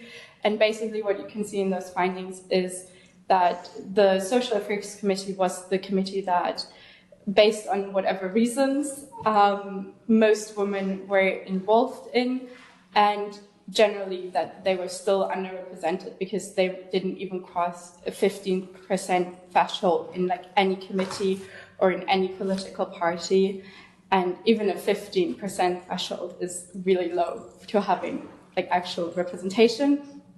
And also what is interesting to see is that when you compare the Christian Democratic Party, which is usually the biggest, and the Socialist Party, that there was actually a change in relative representation of women starting in the 1960s. And also onwards, there were usually, relatively speaking, more women in the Socialist Party. And then to the second slide, I looked at the representation, descriptive representation, based on the countries in the years I'm analyzing. And as you can see in absolute numbers, Germany had the most female MEPs, but in actual relative numbers, it would be the Netherlands or Belgium based on the seats they had in those years. And also to highlight that France and Luxembourg during that time didn't have any female MEPs, and Luxembourg started actually in '63 to have a female MEP and then winning the relative representation of women because they had the least seats. And yeah, to the more substantive findings, what I can say from looking at the committee work is that I classified it as normal committee work, so women were just generally involved in being on topic and working on that topic and trying to advance the issue that was put on the agenda. But also it was interesting to see that what I qualify as women's issue, women were much more likely to actually raise questions regarding or related to women, female workers, families, and young people or young workers than their male counterparts. And this can also be reflected in plenary speeches. However, if plenary speeches were given on behalf of the political party or when they were the rapporteur and actually like explaining the outcomes of the committees, then they tended to be completely technical and very precise and not emphasizing on any, like, let's say, personal interests they might have. And regarding influence,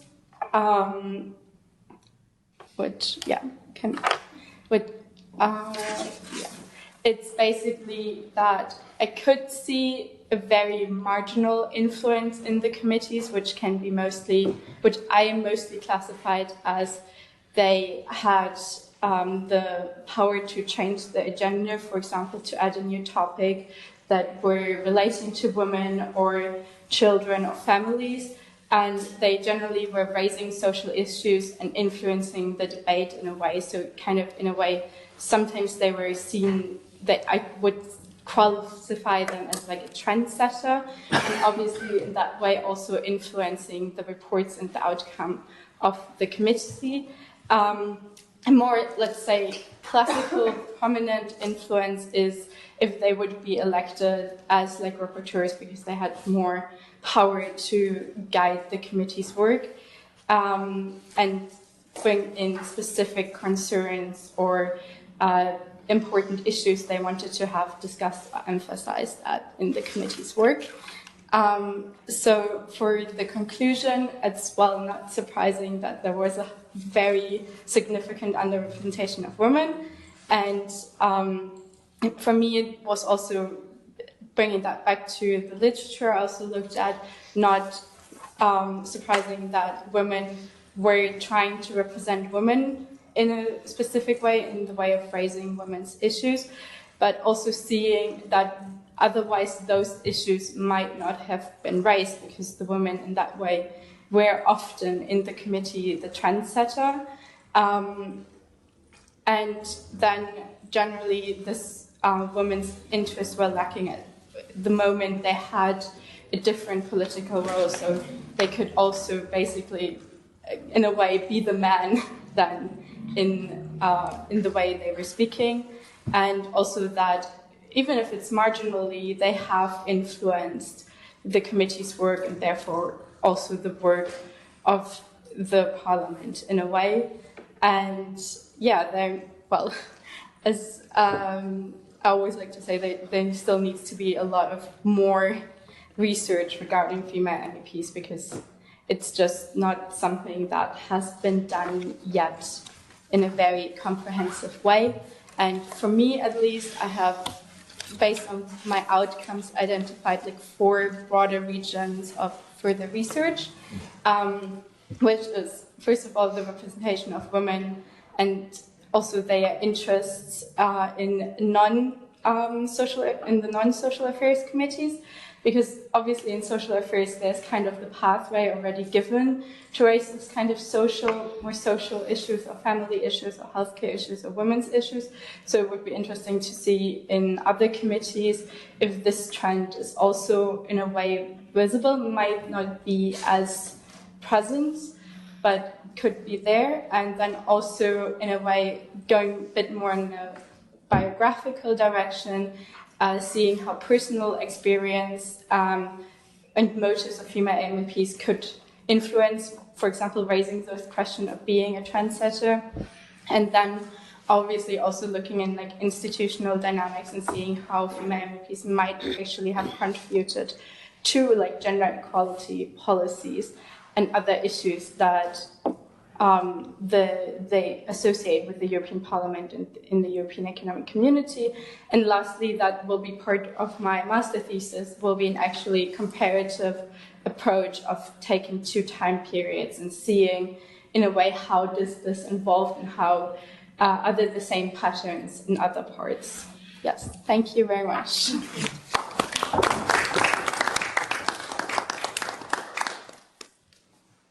Thank you very much. That's, I think, one of the most comprehensive master enterprises I have ever heard. So I think this is going to go quite far, and it's really quite impressive. Sure, there are questions. I have many, but I don't want to monopolize, please. Thanks a lot for your research. My question would be, are you looking also at the relation between their work in the European Parliament and their own national parliaments? Because I find that, in particular at that time, as they were mainly assigned by the national parliament and government, then they might have something significant, in particular for some of these early women. But it's just a question to ask. Thanks a lot. Yeah, actually, that was an aim of my master thesis, but me and my supervisor basically cut that approach 2 weeks ago, because we think that for the amount of time and words I have, this might not be enough space yet. But obviously that is a very important consideration that has to also be researched at one point.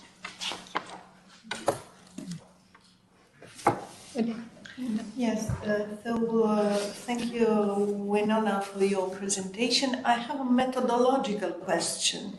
In one of your slides, you mentioned that female members tend to become more technical and precise on the debate issues. How did you assess this technical and precise character of their intervention? And if you get a comparative methodology or a comparative way to give some assessments. Yes. So regarding the technical and precise part, for me, I basically went through those documents and searched for keywords and highlighted like phrases and key phrases, and I classified them either being like topic, being like about the institution itself, what they can do, and then like based on the different issues and like other things. The whole process would be a lot longer, but so then I looked at then basically I counted. So being like, if they spoke as a rapporteur or if they spoke on behalf of the party, they would always emphasize like this issue, and also saying, for example, in this committee, we came to this conclusion, and just basically, I felt like they were reading different points that was also given in the report. So it was very just the topic itself, how they wanted to proceed it, the policy itself. So it was not, if you also look at, like, let's say classical speeches, where they were not speaking in a role, they would be very free and they would address other people, they would address kind of their own opinions, raising concerns, and all those things were lacking. It was very just the topic. So in that way, it was in a way just precisely the topic and what they wanted to say on the topic. But have you also used distant reading tools, or they're only your close reading finding? You are working with a mass of documents. You mentioned institutional documents, addresses, and so on. Have you also some digital tools in this? Not yet, because we wanted to use this as a pilot study to kind of see what is even there. So what can we say at the end? What can we actually code for in a way? So this is very much, the outcome of this. And the next step would then be looking into like a more, in a more efficient way to process all the data. Thank you. Thank you. I have questions from Dieter Schlenker and then Karin Jamon. Well, this one should work. Yes, I have two questions. One is a follow-up question on my neighbor about because we're in a pre-election parliament, so they were nominated, and I would be interested, and maybe this can even be done quickly. If Luxembourg doesn't send a woman, maybe they don't have one even in their national. That would be the normal and very quick explanation, but we don't know. So maybe in that sense, it would be good to do a quick check, maybe a spot check on some of those. So that would be the first one where it could be interesting to look at. And the other question was rapporteur. Obviously, later on in the European Parliament, the rapporteur role is key. So Karin, she will probably ask similar questions. Later on, we also know how this is how people are nominated, rapporteur, and how the assignments go from which political groups gets which committee. So there's a big negotiation every 4 years. For the first years, probably there's nothing or there's very little. I guess that also the political group archives are probably very poor. But then it would be interesting to know if the female MEPs would go themselves into the Social Affairs Committee, so because that's their own interest or whatever, or in fact if they're assigned by their own group. So that would be the key question here. And not only the rapporteur, but in general, like who to which committee you are assigned. So thank you. Yeah, my kind of working theory, like, first of all, thank you with the spot check. I will definitely need to do that, because I know, I think for France, that for some of the years they didn't have a woman in the national parliament. So I think that would be an important thing to look at. And yeah, regarding the rapporteur role, I couldn't find anything for those years this far, and how actually people, basically most of the pre-election time, how that was divided or decided. But my kind of working thesis, because I started for two women to look into their more biographical data, is that it's pretty much based on where they came from, because a lot of the things looking at what they did in the national parliament, also where they did their PhD, and if they did one, is something they later had as a committee role. So my kind of working theory, at least, is that it's very much a thing of personal interest and personal experience this far on, basically what they chose to do in the committees, and then the parties were like, oh yeah, you already did this committee on your national level, so you will also be able to do that on a European level. That's kind of my theory behind it, but I'm obviously not sure if it's true or not. And I might also not be able to answer that question in my master thesis, but yeah, I think that's an interesting thing to consider. I suppose I'm doubly pleased to hear your presentation. So I can see the intellectual maturation of the project, as we had a discussion early in the academic year about the master project. I'm very happy to see how that has progressed. And obviously, you also face some of the same questions I also face with a different committee of the European Parliament. But I think, and again, I think this number of things that both you and I need to consider, and I think that also follows up on some of the comments and questions that have been raised.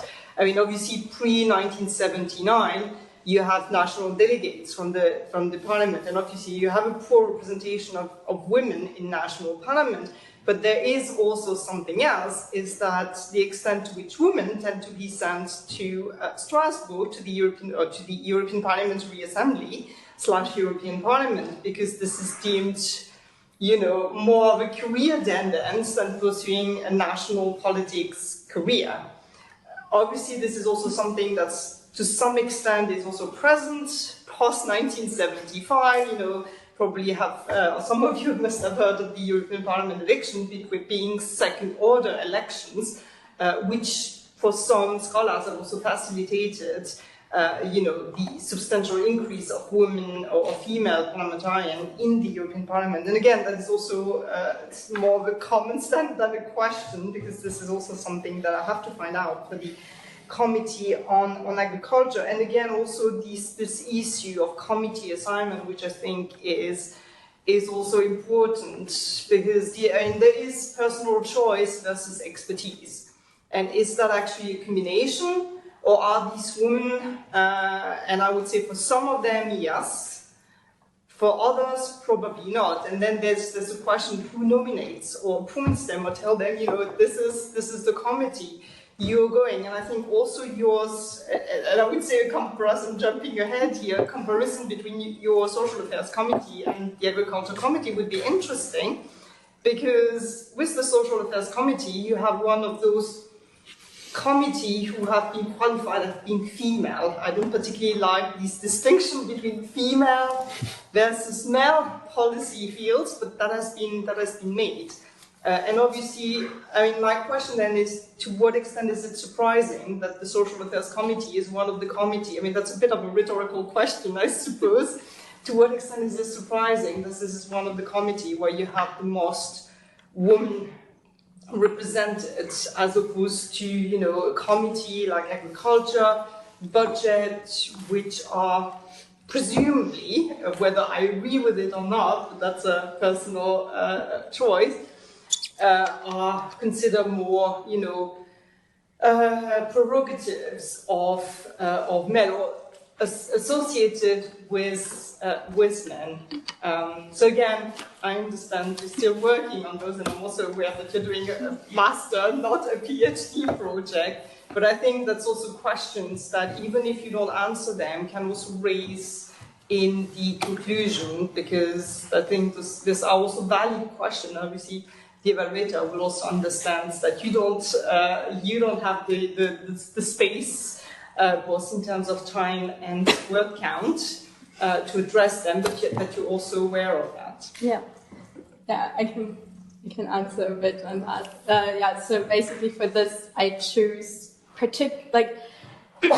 with having this kind of database that I work with as the basis, also for the descriptive representation part.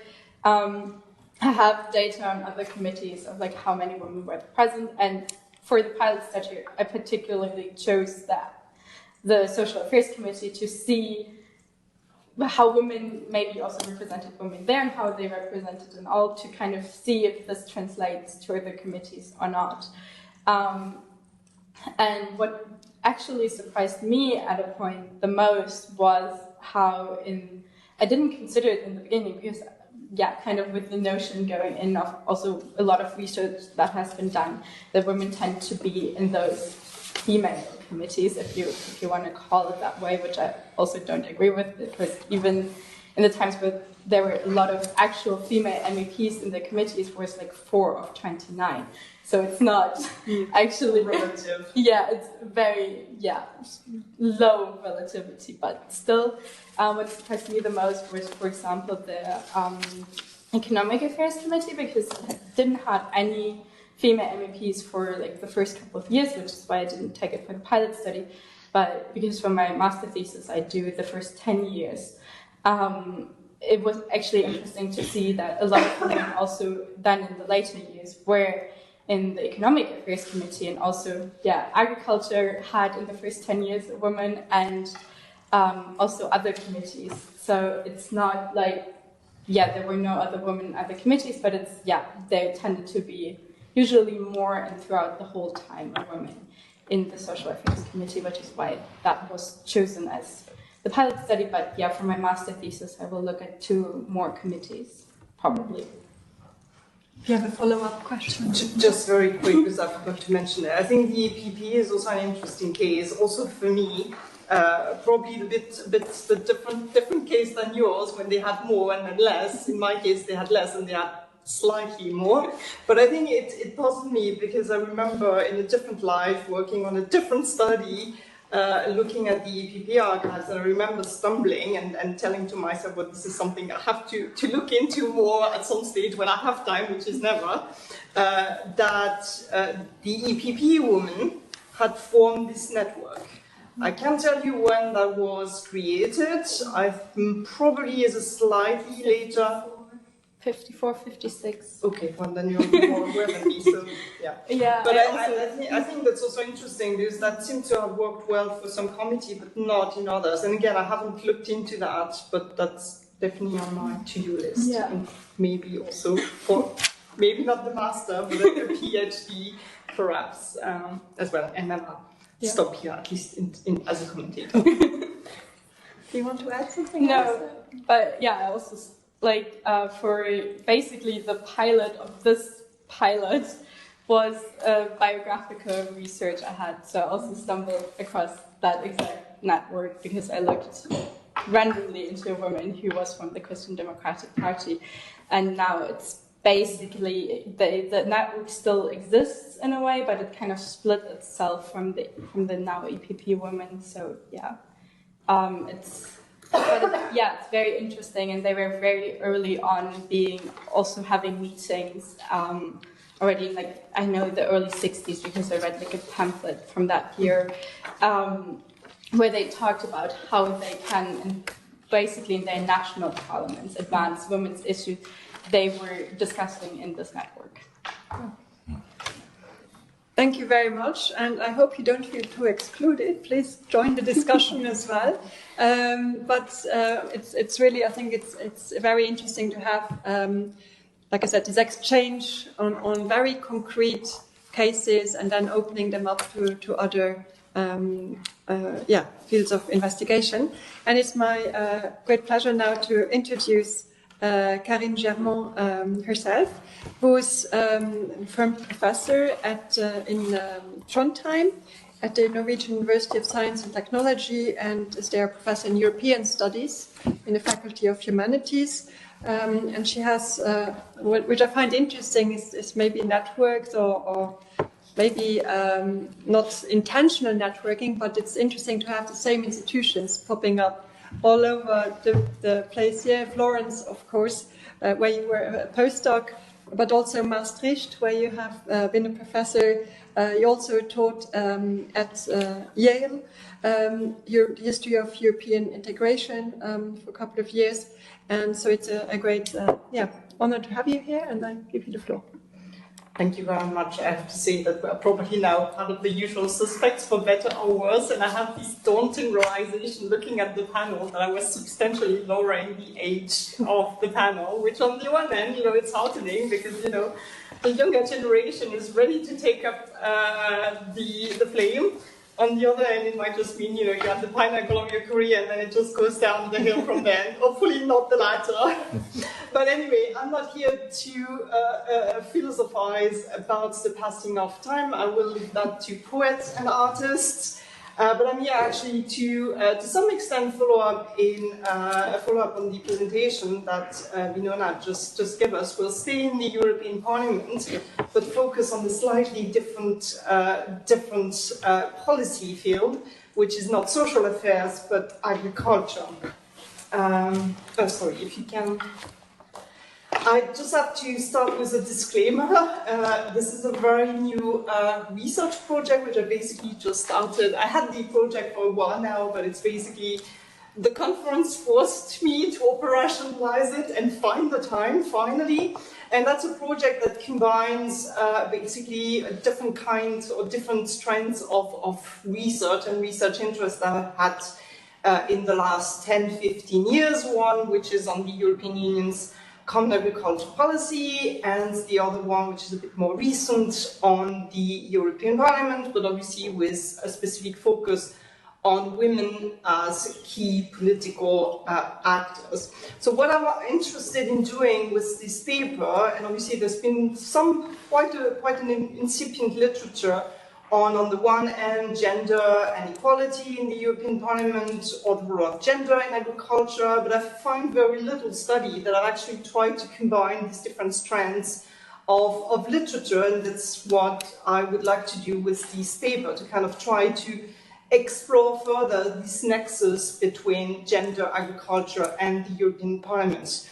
The disclaimer is that these are still very preliminary findings. I was also struck down by the flu for 2 weeks, which also considerably shortened the time that I had to prepare the paper. But the paper is basically mostly based on archives in the European Parliament, which I've consulted in the historical archives of the European Union in Florence. They basically cover the entire time period from 1958 to 1993, which is basically the period of the European Parliamentary Assembly up until the first election in 1979, and then the first 3 legislatures of the elected parliament. It's mostly based, at least for this paper, on minutes of meetings and reports from the Committee on Agriculture. There's some holes, because these are largely archives that I've consulted for a study on the European People's Party, which focused mostly after 1979. So I have some archival gaps in between. I think I went up until the late 1960s, up until, so about a 10-year period in the more or less the end of the 1970s up until 1979. I would like, provided I find the time, to supplement that later with a number of other archives, some of them private in particular. So what I'm interested in this paper is on the female MEPs, the member of the European Parliament, who were involved in the Committee on Agriculture, COMAGRI for short. For the paper and the conference, I was particularly interested in the more descriptive representation and trying to get a sense of who are the female MEPs and how they were represented in the Committee on Agriculture. So you will also have a number of tables later on. For the revised and extended paper, I also want to say a few words on the more substantive contribution of these women to agricultural policy making and debates in COMAGRI. So these 2 pictures were basically taken with about 30-year gap. On the first one, you see a lot of men. On the second one, you see a few women. And I think these 2 pictures, to some extent, illustrates the slow but gradual, nevertheless, feminization of the Committee on Agriculture, but obviously we're still a long way to more gender-balanced representation. I'll just go very quick because I wasn't sure how many of you actually knew about the European Parliament. It all started in 1951 with the Paris Treaty, when and that's where that links with Aude's topic, as part of the ECSC institution, you had a common assembly. With the Rome treaties, then this common assembly of the ECSC was expanded to include the all 3 new communities, and the EEC and the Euratom as well. It met for the first time in Strasbourg in the spring of 1958 under the name of the European Parliamentary Assembly, But it also very quickly changed its name to European Parliament, also as a way of parliamentary activism in 1962. The European Parliament had for a long time a consultative role, and that applies especially on agricultural matters. But obviously the EP was also very strongly or pursued a strong legislative activism. As we said earlier, the early European Parliament was mainly composed of delegates sent by the national parliaments, which obviously had only very few women, and the early European Parliament had only 3 to 4% of women. The 1979 first election by universal suffrage saw a substantial and also continuous increase of women in the EPs. Basically, you went from 15%, a little bit above 15%, to almost 30% in 2019. And this representation also continuously continued to remain above the range of national parliaments. There's been a number of explanations. We mentioned some of them earlier. Part of them was because, the European career route was considered slightly less attractive or remunerator than a national political career. And obviously after 1979, European Parliament elections being second order election. But what we see is also a gradual extension of the competences of the European Parliament from consultation to co-decision, with, however, great variations from one policy field to the other, with agriculture being one of the latest to see the European Parliament actually being a co-legislator. And on the next slide, we can see some number, which basically shows the evolution of the proportion of men and women in the European Parliament between 1979 to the latest election or latest legislature, and on the right-hand side, then a comparison between women in the EP and women in national Parliament. So obviously you see that the European Parliament tend to perform substantially better than national Parliament. If we can. So the EP Committee on Agriculture is an interesting case. We heard earlier that tax was a fascinating and glamorous topic. Well, agriculture, that's what it is for me. I find that exceedingly interesting and glamorous and sexy, to the puzzlement of most of my students, but it is what it is. But it is nevertheless one of the oldest, largest, and most prominent committee of both the European Parliamentary Assembly and the European Parliament. As I said, it had very little legislative influence, largely because the European Parliament had purely a consultative role in agricultural policy pretty much up until 2027. But it's also a committee whose influence actually went beyond this very formal competence attribution, because it had always been a reputation for being a strong advocate of farmer interests, and also a committee where you had a strong representation of farming interests, and obviously also function to a large extent as an important forum and channel of influence for the farming community. On the other end, and that's also where I find agriculture particularly interesting in this context, is that this is a policy field that is also marked by a number of cultural and socioeconomic norms, or at least that's something I would like to question. Obviously, there's been there is some literature about, the gendered agricultural role in division of labor, where, you have traditionally a head of the farm who is a man, and he has a wife who basically take on all the chores, like raising children, feeding the cows, so unpaid work. In German, you have this strong distinction between being a Bauer, which is, the farmer, and then a Bauern, which means that, you're also a farmer, but a female farmer, or you're just a wife.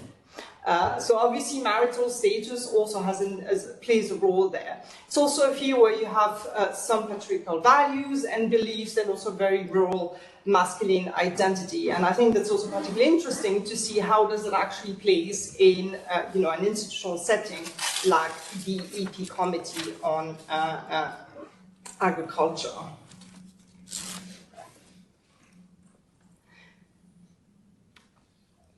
So, moving on to the actual focus, and again, for the conference, I wanted to get a sense of who are the women, to what extent do we see them involved and represented in the committee. And during, or between 58 and 94, I counted 15 women. But obviously, it's also representations that varied greatly over the period under study. And I'm afraid you will have to deal with a number of tables because I didn't have the time to go to read, and that's a substantial amount. We mentioned earlier the amount of sources, but that's, especially when you're looking at such a long period, that's a substantial amount of documents. And I didn't have the time to go into the details, but I did a very brief survey to kind of get a sense of the more descriptive representation. So I started by counting, or trying to see how did the representation of female MEP then evolved over the period, and that's a fairly straightforward graph. We see that under the European Parliamentary Assembly, which is marked as EP0, here you had one woman, and then we see that the 1979 election, you have these fairly steep increase, which to some extent plateaus and then goes quite substantially down in the last legislature. So from 1 to 7, 10, that's the first 7 to 10, that's the first legislature, and then this sharp decrease. Then I was also interested in looking at how does this evolution actually compared with the composition of the men. So how do a differentiated account of the male and the female MEPs, and that's what you have here. So we see, to some extent, an interesting trend here. Under the European Parliamentary Assembly, we see a fairly stable gender composition of Comacri, both in terms of the men as well as in terms of the women in the committee, where you don't have anything that's the gap in the sources that I mentioned earlier. Then we pick up by 1979, and we see then what we saw on the graph before, this sharp increase in the number of men, but also to some extent in the number of women. And one of the assumptions, but I think I have to go back to the archive, it probably has to do also with an increase in the total number of the committees. So obviously, mathematically, if you have a larger membership of the committee, that includes you also have more men, but also probably more women, but there might also be other factors behind that, but obviously that would demand a more in-depth study of the sources, which I didn't have the time to do that. And obviously the same might also account for the decrease or the gradual decrease, because we see from the 1984 also decrease in the number of men, certainly less sharp than for the number of women. But obviously, we might also have a reverse process here, where decreased membership of the committee might also affect more the women actually than the men. This is about, and I think that was quite puzzling, because my initial reaction was to expect that you would have a similar evolution in the female membership of the committee with that of the European Parliament. But we see that especially after 1984, the two curves are completely apart. We see that before 1979, basically the share of women in Comagri, and that's the grey line. I'm sorry for Martina Reichert. She said that women shouldn't be in grey. I didn't pay attention. I would reverse that and make sure that they're in blue and the men are in grey. But we see a very stable share of women. So basically an adequation between female membership in the committee and in the European Parliament, which is, again, still very low, all things considered. And arguably that also has, I mean, this adequation has to do, again, with the very low number of, or at least partly due to the low number of national delegates sent to the European Parliament. Also, and that's also something that has to be qualified by looking more in depth at the archives, that perhaps is still, I mean, we're still looking at the 1950s, 1960, perhaps is still heavily gendered agricultural policy failed. We also have hindered or failed to attract the few female parliamentarians that were in the European Parliament, and also the extent to which the facts that perhaps somewhat less women had background in agriculture than the men. But again, for now, these are more hypotheses than actual finding. What we see is that, especially or gradually after 79, and then quite obviously after the mid-1980s, as we see this very strong disconnect between the female representation in the Committee on Agriculture and then the European Parliament. So while the number of women in the European Parliament increase continuously, we see that it decreases continuously in Comagri. And that was, at least for me, something that was somewhat surprising. As to the actual origin, I'm not quite sure yet. Again, that might have to do to a different membership or a larger number of committees in the European Parliament, where, you know, the number of parliaments have to be appointed, and that maybe some committees are then less attractive than other. But what we can say is that women tend to remain consistently underrepresented in Comagri, whether it's by personal choice or because they are less likely than men to be assigned to the committee. And again, I think to some extent this is also a bit consistent with the literature, which some study have actually shown, and that's what I was referring to in my comment, that many women have been traditionally, or women have been traditionally more underrepresented in those EP committee that are concerned with policy connected with the basic function or the core function of the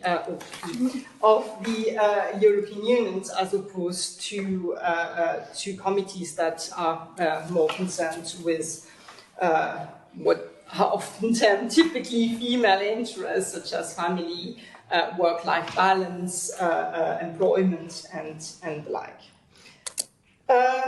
This is a very sorry, because I'm looking at the right graph, but it's not connected. So I've also taken, as you did, an interest in what do actually these women do in the committee, and taken an interest in the position and the role that these female MEP have fulfilled in Comagri. So here you only have the vice chair. You had one, Käthe Ströbel, a German MEP. Most of the women who are in the committee, they're full member. We have a lower number of substitutes, but most of them are actually full member, which is good. I was also interested in how many actually occupy position of rapporteurs, because obviously this is one way to actually influence policy, but I haven't gone that far, so this is to be continued, maintain the system. I've also looked, and I was also interested in your graph, in the political affiliation. So from which groups do the women in Comagri actually originate? And we see, perhaps not entirely surprisingly, that's the socialist group is the one that has historically sent the largest contingent of women to Comagri, closely followed by the LDR and the EPP. Since I'm running out of time, let's move on. So I've also, sorry, if we can just one. I've also, and I think that's also similar to what you've done, Winona, tried to look at the more biographical and professional characteristics of these meetings to some extent to kind of establish a broad profile of these female MEPs. So we see that in terms of their date of birth, 3 of them were born before or at the end of World War I, and the rest is born between the mid-1930s and the 1950s. So roughly, they are about 40 to 50 years of age when they actually join the European Parliament. They tend to come from various socio-economic committees. Some of them, like for instance Astrid Lüling, come from a more working class background, but others from a more middle class or upper middle class background. They tend to be married with children, between 1 to 2, or I think one of them even had 4 children. And they are also educated. So the vast majority of them has a secondary education and very often a university degree. Professionally, they tend to have a background in journalism teaching, often at secondary school level, or come from trade unionism or civil society, broadly concerned, and they have also, for the most part, engaged in some form of political activities at the local, the regional, and the national, or the national level before becoming MEPs. Only 2 had actually a professional occupation linked to agriculture, but 2 others also have occupied posts in professional farming association and trade union. I would be interested to kind of see how that actually compared with the men, because I think, again, this is this issue of expertise, and expertise has been shown to play an important part in committee assignments like chairs or rapporteurships and the like. Very quickly, I'll conclude so that we have some time for the discussion. So Comagri, a man's world, increasingly less, but we obviously see a patent lack of gender diversity in the committee, and also persisting inequalities in terms of numbers, positions, and assignments. The question that I've asked myself is to what extent we see a crab walk evolution. So basically, we have a promising start with one woman, actually, even it's the only one in the committee, but she's actually a vice chair. And then we see a growing disconnect between a downward female representation, at least in terms of descriptive representation, in the committee, as opposed to an upward female representation in the European Parliament from the 90s, 80s onwards. And obviously that raises for me the question, is less more or less is less? That is basically the question to which, this descriptive representation has an impact on the more substantive representation of female MEPs in the Committee on Agriculture. And I'll stop here. Thank you. Thank you.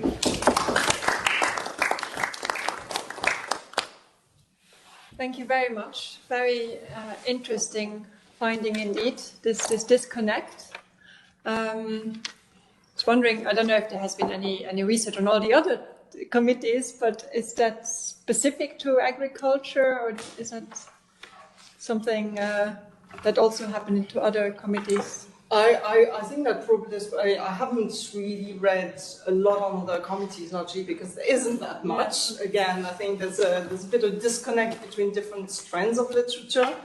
But I think there's been studies on certain committees, which, the social affairs of FEM, which is women's rights, where you tend to have, a larger share of women anyway.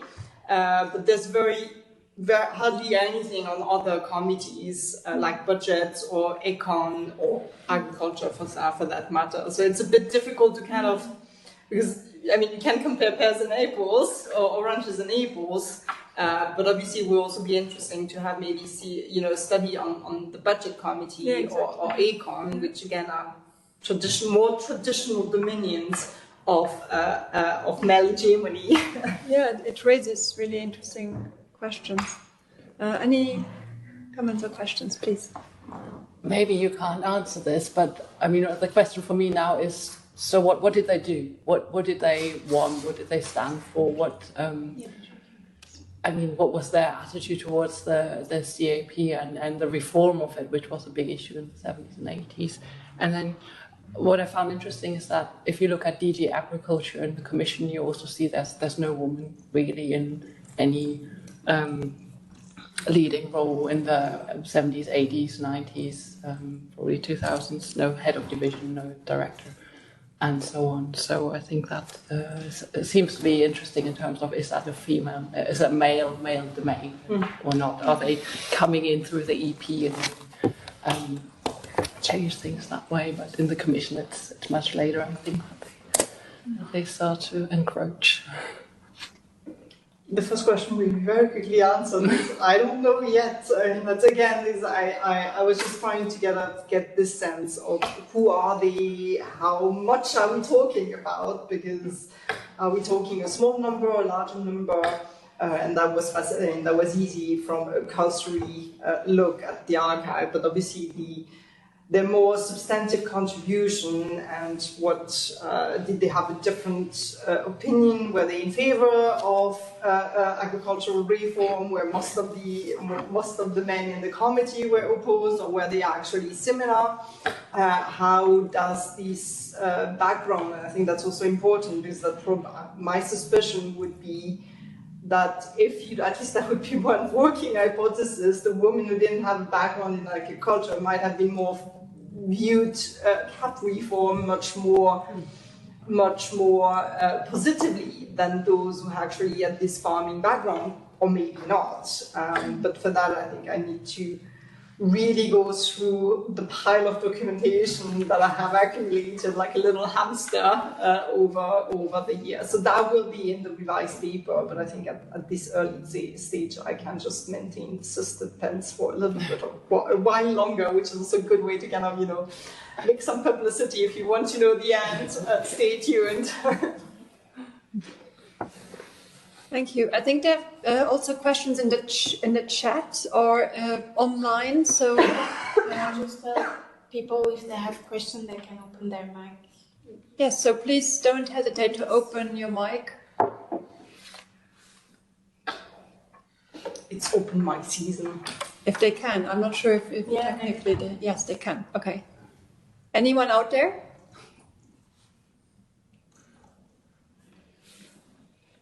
While we wait for that, maybe Elena Danescu. Yes, I have a very short question. You show in one of your graphs that the socialist affiliation ensured a consistent presence of women for a long term in this in Comagri. Do you have an analysis on that? I will be very quick and no, not yet. I think it's also interesting because in one of the tables I had in the written paper, but in the includes there, they not only do they consistently send more women, but they also tend to give women more leadership roles, not necessarily in the committee, but at least in the group. So I think probably I would assume that both are links, and there probably is some ideological reasons behind the larger share or contingent of women that they send or that are present in the European Parliament on the one end, but also sent to Comagri, or also, and I think that was the case for you, that they're also quite present in the Social Affairs Committee.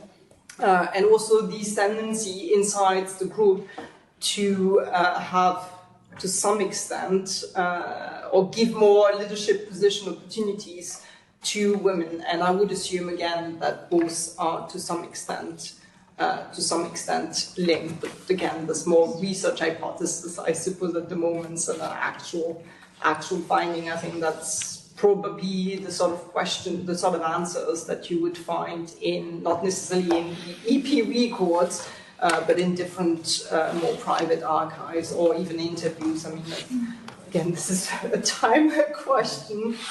If I can, I would like to conduct some interviews. Some of them are still alive, even on LinkedIn. Thanks for technology. So some interviews also might help fill in some of these blanks. But at the moment, there's still very much working hypothesis. Yeah, it's interesting how interviews always can still be interesting, even after many years, but especially for the most recent period. I think online there has been no questions, so one last question from Simone Gell. Thanks a lot. One thing that follows up on these is that probably, as I've seen in the bar chart, that you have the socialists as the longest and the Greens as the shortest one. Maybe it's more important to look at the percentage of representation across this group, because the EPP and the Socialists have, of course, more representation because they are the largest groups. So it may give you actually a not reliable representation across. So if you look at the percentage of representation across the group and you compare across time, then it maybe, I've seen other research, for instance, the recent one done by Joanna Kantola now at the University of Helsinki, where she has actually found that in terms of representation across some groups, the Greens are doing much, much better than the Socialists. Thanks. Yeah, that's a good. It's an additional graph to my mini graph already. But it's very, very interesting, but that might be something. Yeah, no, that's true. That obviously the largest group, and I think consistently historically, if I don't have the number in my head now, but I think historically that's always been the EPP, and I would say probably it's consistent with the Socialists, but probably inversely proportional with the EPP, which again has been one of the, for the longest time, one of the, if not the largest political group in the European Parliament. But thanks. Note duly taken. Okay, one very last question by Dieter Schlenker. Yeah, I would also just, in addition, always look at the party affiliation that changes. So we have the EPP start, but then it swaps over to the Socialist. I would suppose that Socialists rather tend to send women than EPP, but that's another story. And the other thing is the enlargements and the change of the parliament through the enlargements, because the period you cover has also the Spanish, Portuguese, and the Greek enlargement, and at the end you also have the Scandinavian enlargements, which, as you've seen at the beginning, the average or the percentage of women goes up in 94, because that must be the Scandinavians coming in, and that changes once again quite considerably the setup, while the Spanish and Portuguese coming in, but I'm not sure. Not that much. I think I have. You have women representation going from 17 to 27. Can you reopen the PowerPoints? Yeah, because I had a slide on nationality, and you see France, Germany, and I think we just that's this one. Then you see France, Germany, and the UK are by far the largest who sent women. I was also surprised, because I would have expected that the Nordic country would send women, but not to Comagri. Maybe to the European Parliament in general, but not to that particular one. And I was actually surprised because. The UK, France and Germany, why not? Italy, unsurprisingly, doesn't send that many women. But again, I think that's there are cultural reasons for that. And then we have Luxembourg with Astrid Lulling, and Denmark. Denmark as being the only Scandinavian country there. But I would have expected to see. But then, you have this disconnect that, the Nordic enlargement might have, and I think that would also be and do we see that? I thought I had the share of maybe not here. But I think, so the Nordic enlargement, that is for Comagri, doesn't seem to play much of a role. Whether that's because agriculture in Sweden and Finland isn't as important as it is, for instance, for the French, the Italians, or the Germans or the British, or for different reasons. I don't know yet, but hopefully I can find out later. But yeah, the enlargement is. I mean, I would have expected that the Mediterranean enlargement would not change much the composition, because maybe that's preconceived stereotypes, but it doesn't. But yeah, I was also surprised by the lack of impact of the Nordic and of the FDN enlargement on the composition. Yeah, maybe it even plays a negative role, which is interesting, in percentage. But I think we have to stop here for now, just for now, with a brief coffee or water break, and we'll see you in 10 minutes' time. Thank you.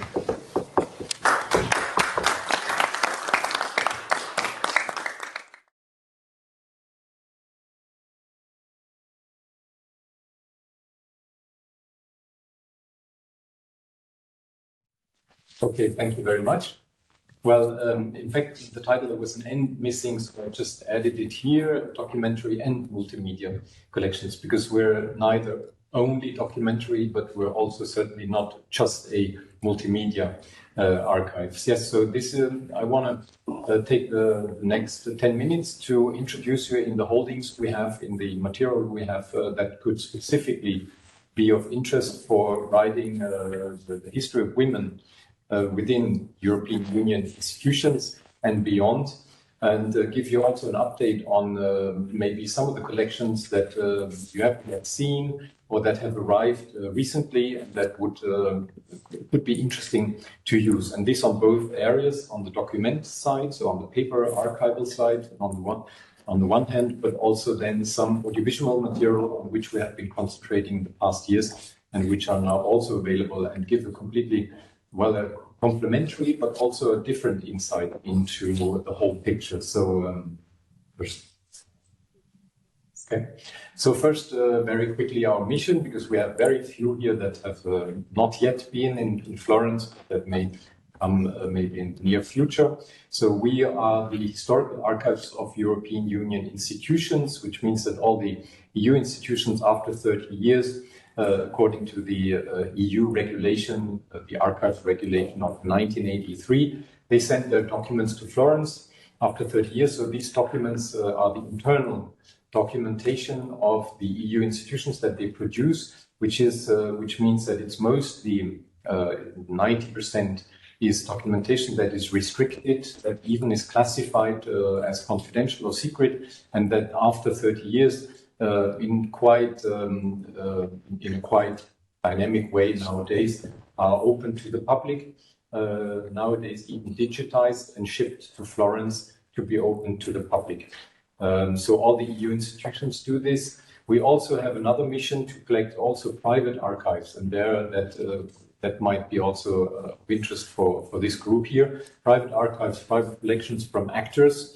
So we go beyond just the EU institutional history. And as you can see, we have now ourselves 40 years of history. We were created in 1984, but you can imagine for an archive, 40 years is a very young archives. We cannot even compete with the National Archives of Luxembourg, which is even bigger than ours, but still we've got 10 kilometers of paper files. We are growing fastly, and we know that another 150 kilometers are awaiting alone in the European Commission warehouse to be treated, selected, and then ultimately those parts taken out, sent to Florence for opening to the public. So we have a bright future, if you want to say, at least on that, and the European Union has a very optimistic and forward-looking future of the past. So you can certainly also in the coming years come to Florence and find a lot of new exciting sources for your respective research. So here is a very quick link, a very quick list of the institutional sources on one side.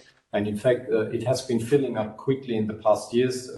We have talked already today about the Court of Justice, which was the last institution to join the group of depositors. They have opened their archives in 2014. only, so 30 years later than all the others, but with the same rules. So they follow the 30 years rule. And this concerns both the judicial archives and the administrative archives. We will come back to that. What is missing and what the court does not send, and this has been mentioned before, is those court cases that concern staffing issues and that underlie the data protection rules. So we have some of those cases that have been open to the public because they don't have a specific data protection element, but others do. So you can imagine all kinds of court cases of EU stuff, and in fact those are not open to the public. On the right side, you see just a selection of those, what we call private archives. Private archives means for us anything that is not EU institutional, but still European. And so we start, for example, with the political groups. We talked about them today already.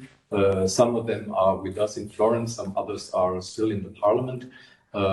So we have a selection of those very interesting archives in Florence. We have the archives of basically all the federalist movements, so European movement, which created important organizations like the Council of Europe. We have various non-EU organizations, but with the European scope. For example, the Western European Union. We share these archives with the National Archive of Luxembourg. They have the Council, we have the Assembly. We have the historical archives of the European Space Agency. That's why I mentioned the first female astronaut earlier today. There you would find trace in those archives. We have the archives of EFTA. We talked about the British and the Norwegian case today. So that would be documented in these archives. And we have a couple of hundred individual archives, papers of private papers from high officials, from founders of the European communities, members of European Parliament, and pioneers and federalists. So you have very important archives, but also it's just massive. We have a couple of hundred, so you can imagine there's something in there for every type of research. Not to forget the so-called, oral history and audiovisual collections. And this is something we've invested a lot in the past years. Before 2016, we didn't actually know how much audiovisual archives we have because nobody ever looked into this. More specifically, we hired an audiovisual archivist and it very quickly grew. Not that we got additional material, but just from assessing what we had. We very quickly arrived at 60,000 photos, then audio, video recordings, and so forth. So this material has now also been to good part digitized. It's available online. I will show you just one or two examples. And we have a new multimedia platform, so don't hesitate when you look into our database to also take a look at the audiovisual sources, which are quite interesting. And it's not just for the decoration of your book cover, but it's really also for the analysis, for the historical analysis. It's important material. The same goes for oral history. We have almost 1,000 interviews concerning the different EU institutions. Obviously, we don't have yet a collection specifically on women. This is coming. But obviously from for example, the about 600 interviews we have with the European Commission, about 20-30% of them will be with female interviewees. So you can pull out a lot of information from these sources too. Now, coming to the women, this is probably the very traditional view of a female co-worker in a European Union institution. That was the thing we discussed earlier today. A woman that works at the EU institution in the early 50s. Here, this is an element, it has nothing to do with the woman herself, but it's a photo and it's a little documentary that we did on the first laissez-passer, the first European passport. And this one dates from the early 50s. It was issued by the coal and steel community, by the high authority, in order to give expats, to give the fonctionnaire, the civil servant of this new body, a laissez-passer, because you can imagine working in Luxembourg in the early 50s, cross-border every day, almost on a daily basis, with the conditions in the post-war Europe they had at the time was almost unbearable, unfeasible. So they claim for a laissez-passer for these new EU institutions. But the promotional photo here is a woman. So, and she's certainly not a director general, but she will be one of those women at the time that have a precarious job at the institution, and as we heard today, will be very mobile and end up mostly in the library, archives, or cleaning services, or in fact in a secretariat position. So this is just the entry point here. One of the names I wanted to present to you is this lady, Fausta Deshormes Laval, for two reasons. Because one is that she's the founder and she's the driving motor behind what we call the Femmes d'Europe, Women of Europe. This is the most important collection, archival collection we have. It is an entity that was created in the early 70s. We've got more than 400 files which contain basically the whole history of the engagement of the European Commission towards women. It started in the early 70s, it goes until the early 90s. So we have basically 20 years, but very dense, all the initiatives that the European Commission either launched itself or was aware of. This lady, Fausta Deshormes, she was the driving spirit behind this. So we have on the one side the holding of this called Femmes d'Europe, which comes directly from the European Commission. It's an official archive. And then we also have her private papers, which is another 75 paper files. And I just want to show you here an audiovisual material which we have recently made available. And in fact, it looks like this. Now we have to do the login, sorry, something like that.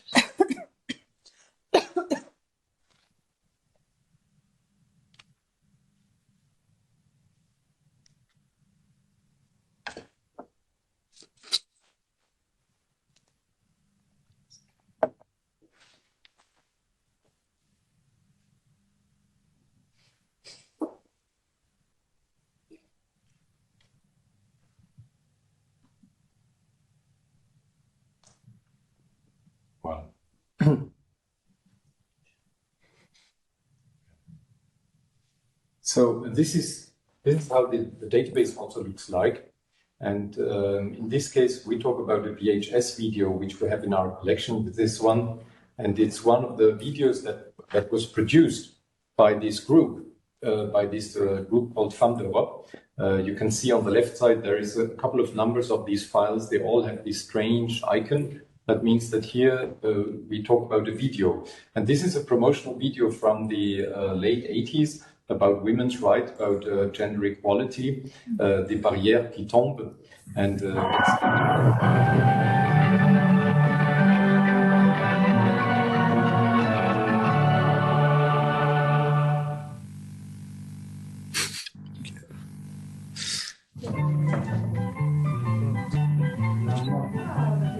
Noi per esempio abbiamo una donna. Nous, par exemple, nous avons une femme directrice. Quand on connaît son métier, qu'on soit un homme ou une femme, le résultat est le même. Dans toute l'Europe, les femmes enfoncent les barrières invisibles qui les ont longtemps retenues.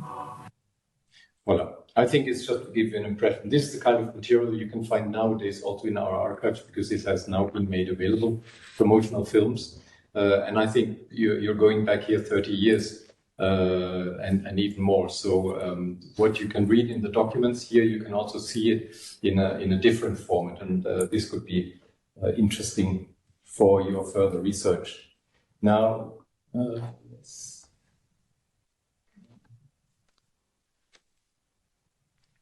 coming back to the presentation. Now here we have a traditional archival document. This is in fact the nomination of Fausta Deshormes Laval to become the head of unit, which was very unusual for a woman. And in fact, she was not supposed to be a head of unit. And I'll come back to that later, because in fact, it took her 10 years to get to that point. And it only worked because she has one of those typical backgrounds at the time, maybe, for at least some of the women. She was married to Monsieur Deshormes Paul. I don't remember his name. He was working at the Secretary General of NATO. She came to Brussels, needed a job. She went to the Commission, did a concours, entered, but then she ended up on one of those precarious positions. She changed, like in 10 years, she got at least 20 or 25 contracts renewed all the time. She was sent here and there. She ended up with Carlos Caracha Muñoz, the commissioner, in the early 70s, Italian commissioner. She was Italian, he was Italian. It worked.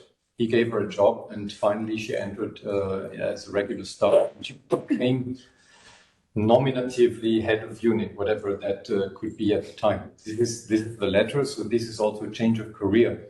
And it's probably one of those very early cases where a woman is basically becoming kind of a management figure in the European Commission.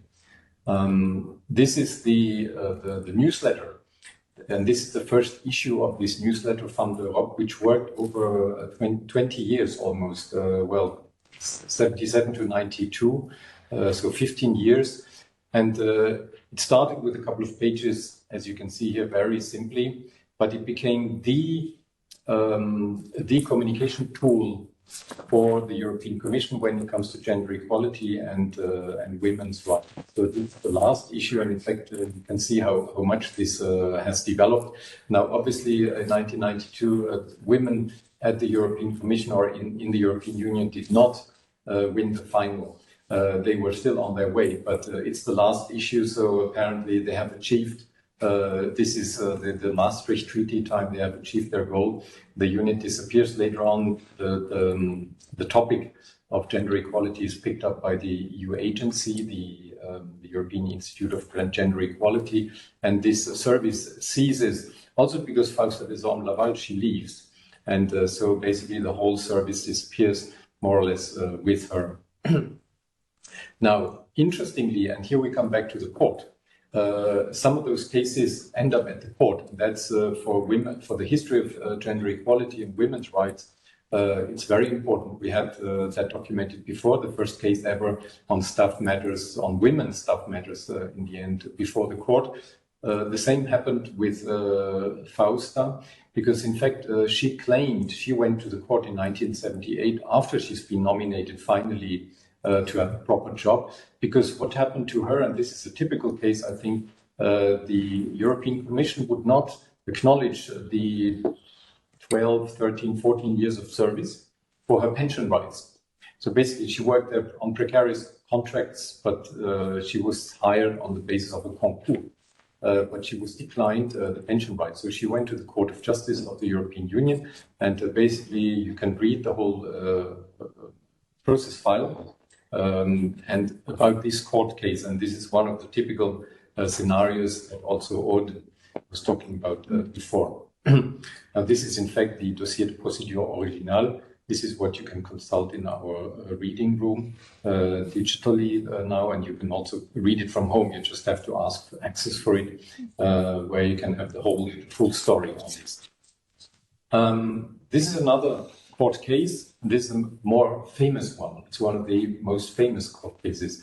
Defresne, Gabrielle, I think she was called Gabrielle Defresne, against Sabena. Sabena, a air company at the time here in Belgium. I think they were Belgian.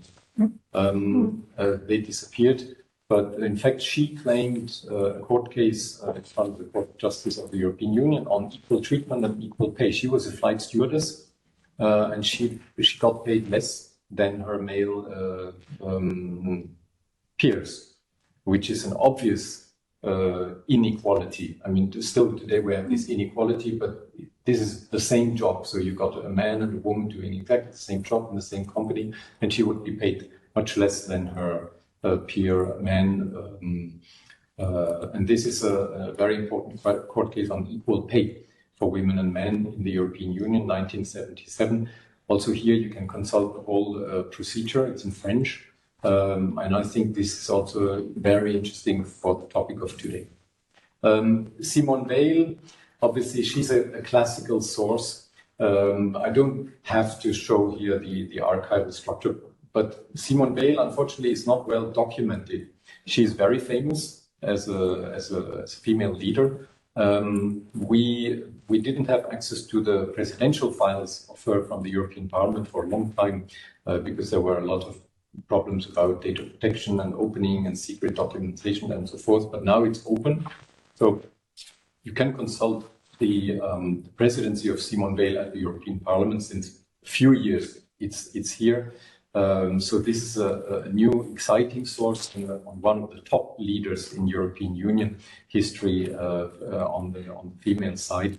But we don't have the private papers, and I don't know of any important private archives of Simone Veil. So this is one of the, she's well documented here in this period, these 3 years, 4 years of presidency, and a little bit in the ALDE archives of the liberal group. But otherwise, we don't, it's not so rich, the documentation. Here we have another case. It's one of those less known women, but she would earn a lot more attention because Fabrizia Paduel Glorioso is actually the first ever woman president of a European Union institution before Simone Veil, because she was the president of the Economic and Social Committee in the 70s. Probably a character, maybe quite like Martine Reichert's, very powerful, very strong, but she came from the syndicat. She came from the syndicat movement, and she went into the European Parliament on the communist group. So you can imagine her character. If you look at some of the photo, and in fact, maybe do we still have time? Not that much. If ever, I'll share the presentation. If ever, take a look at her photo collection, you will see these typical situations in the 60s, an Italian, and here we're in Italy. In the 60s, syndicat, réunion du syndicat, trade unions, you see 50 men, you see 1 woman, and it's her. And you can see her, she's like Martine, you can spot her immediately. And very interesting personality. And now we come into more recent times, Danuta Hübner. And these are all archives that we have. This is private papers where you find dozens, if not more, files, photos, collection of a whole life of a politician, in the case of Glorioso, but here in the case of Danuta Hübner. Very important personalities, and here you can see the difference that also Ms. Reichert mentioned. The Central and Eastern Europeans, they have much stronger female representation. It's cultural, because in the socialist countries, women were supposed to work equally like men, so they were also put in certain positions, and she's one of those. Very strong person, still MEP until recently, and she was the minister for the negotiations, so she has all the files which we now have on the negotiations of Poland to come into the European Union. And she was EU Commissioner, MEP, so very similar career to Martin Reichert's. Now, I mentioned the oral history sources. We have a couple of hundred interviews probably done by women. So you have here Christiane Scrivener, for example, the first female commissioner under the second Delors Commission. There is an audio recording and also transcript you can consult.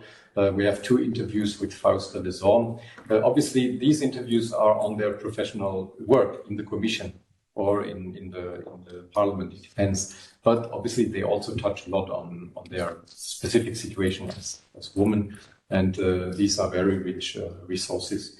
And that's it. Very quickly, in a nutshell, just to give you a little attractive introduction into the archives. We are pleased to see you in Florence. We are pleased to see you online. You've seen the platform. I will send you the links. Just go online, log in, register yourself on the platform, and you have access to 600,000 files on paper, of which more or less 20% accessible also directly online. So this is my invitation. Thank you very much.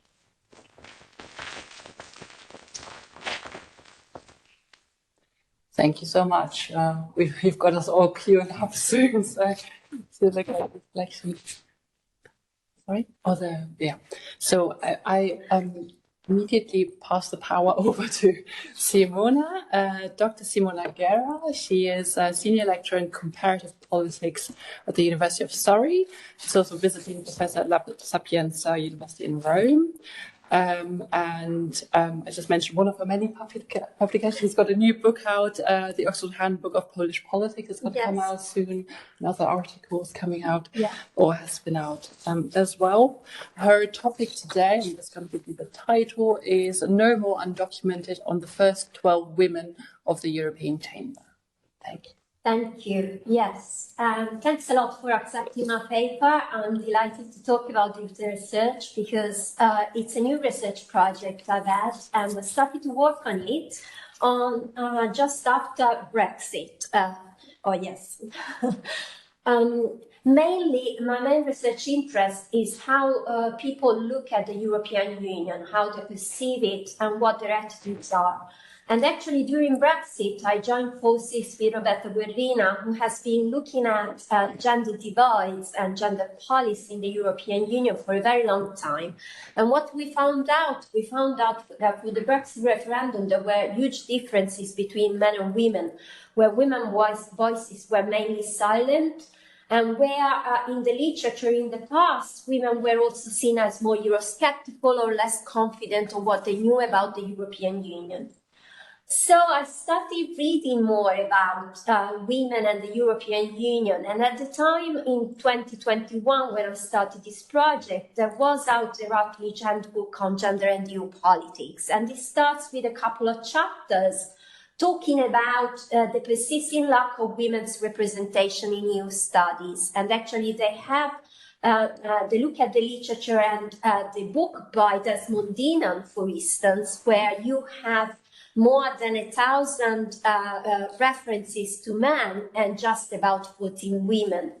And similarly, if I look at the handbook where I contribute on the chapter Euroscepticism, that is the most used in the UK when we teach the European Union, edited by Michel Sini and Nives Perez Boragano Solalzan, I find that there are the founding fathers and they come up in the pages 13 and 14, but there are not no names of women unless then we talk about the most famous women, Louise Weiss, Simone Weil, and the same names that we all know. So Roberta Guerrina talked already about this huge problem of European studies. It's not just a problem that we have like persisting lack, but it's a problem of maybe scholars themselves. We refer to the fact that there were not many women, and we actually don't look at whether women existed. And Maria Pia Di Nonno did a PhD in Rome looking at the biographies of relevant women in these very early years. And then Anna Milosevic not long ago wrote a post talking about whether the European Union loves their sons more than their daughters. And what I wanted to look then, I wanted to look at whether women existed and whether there was political agency across these very early women. And I love to look at the pictures of these women as well.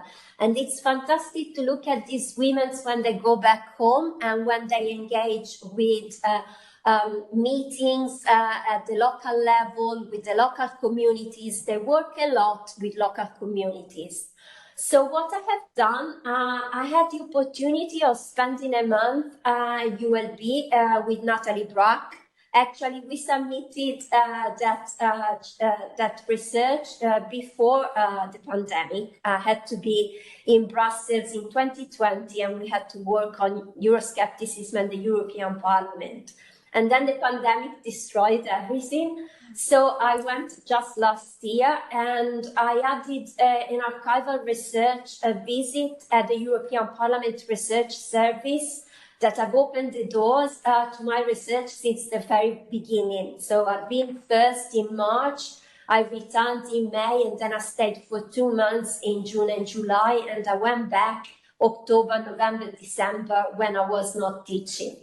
So I will present on how I started and on my research that was looking at the same research that you have seen before, and I was delighted to see some research on these things, on whether there were any women in these years and whether they had any political agency, because I'm a political scientist and I'm interested in their possible interest and influence. And actually, it's interesting to me to look at the Agriculture Committee, because Kay Strobel was an interesting personality at the time.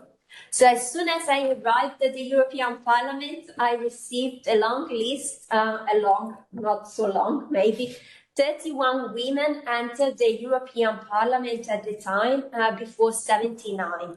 So I didn't have time to look at all 31 while teaching across 5 modules every academic year. So I decided to just look at the 50s and 60s. So I cut my time with the end of 69. And I have the first 12 women that joined the European Union at the time. And my hypotheses, that are not hypotheses, but more expectations, are drawn from the literature and what the literature is telling me already, looking at political representation and descriptive and substantive representation. So I start from the point that these early women existed, and there are, and I was delighted to see Martin talking about shapers of European integration, because I think that these women are makers and shapers of European integration, and they had an impact also in the case of Kay Strobel from the committee reports and the meetings and the debates, for instance, on the way that Seco Marshall also developed the common agricultural policy and the reforms he had, and also on the statistical office that emerged later in the commission, because she talks to Seco Marshall and says that you can't come back every time to the parliament and to the committee with the same figures and the same data if you don't tell us where you're taking this data.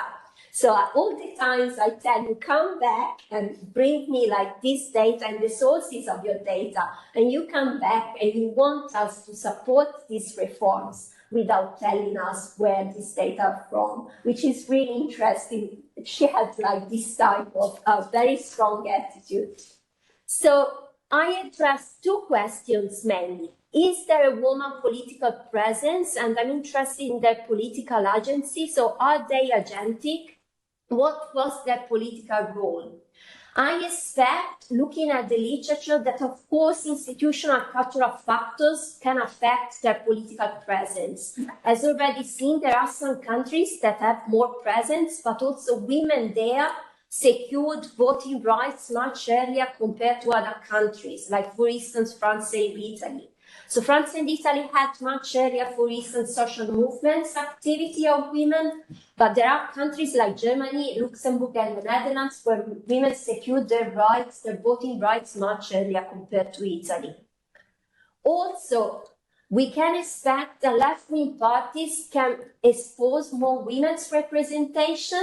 At the same time, in some cases, we find that women's leadership instead happens more often across right-wing parties. So there are different cases, and it was interesting to look at what was happening across the Socialists and the Times and the Christian Democrats. I also expected there was more presence of the women on social affairs, and generally we know that women are more represented on soft policies. And I also expected to see their national career, because so strongly attached, as we said before, enhanced by their role at the European level, or to enhance also their career. In some cases, it happened beyond the national border. In some cases, for instance, they had offices also at the Council of Europe. So it is interesting to look at also at their role and their family and their network, because this is what in particular Jalazai has found for these women and women across southern countries, for instance, today, where political families and family ties are very important. So what I did, I look at the archival research. The European Parliament Research Service has a new archive that is just digital and is accessible to the European Parliament Research Service if you, of course, go there as a research visitor.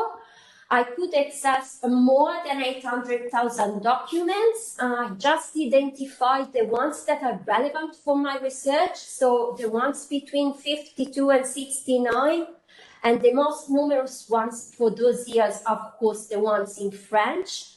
So overall, in my case, the source of my analysis is composed by more than 43,000 documents that consist of working documents, minutes of debates, committees meetings, reports, parliament questions, resolutions, and other important documents. In some cases, I love to look at their signatures or their writing. In some cases, they first write their oral questions on paper before it is printed out.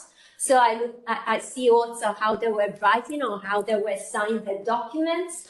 And the first answer the first question on whether they existed, and then I look also who they were and their political representation based also on previous research done by my chair here stated. So what I do and what I was interested in looking at, I was more interested at this stage looking at the more in-depth analysis and understanding why these women are completely non-existent when I read about the history of European integration.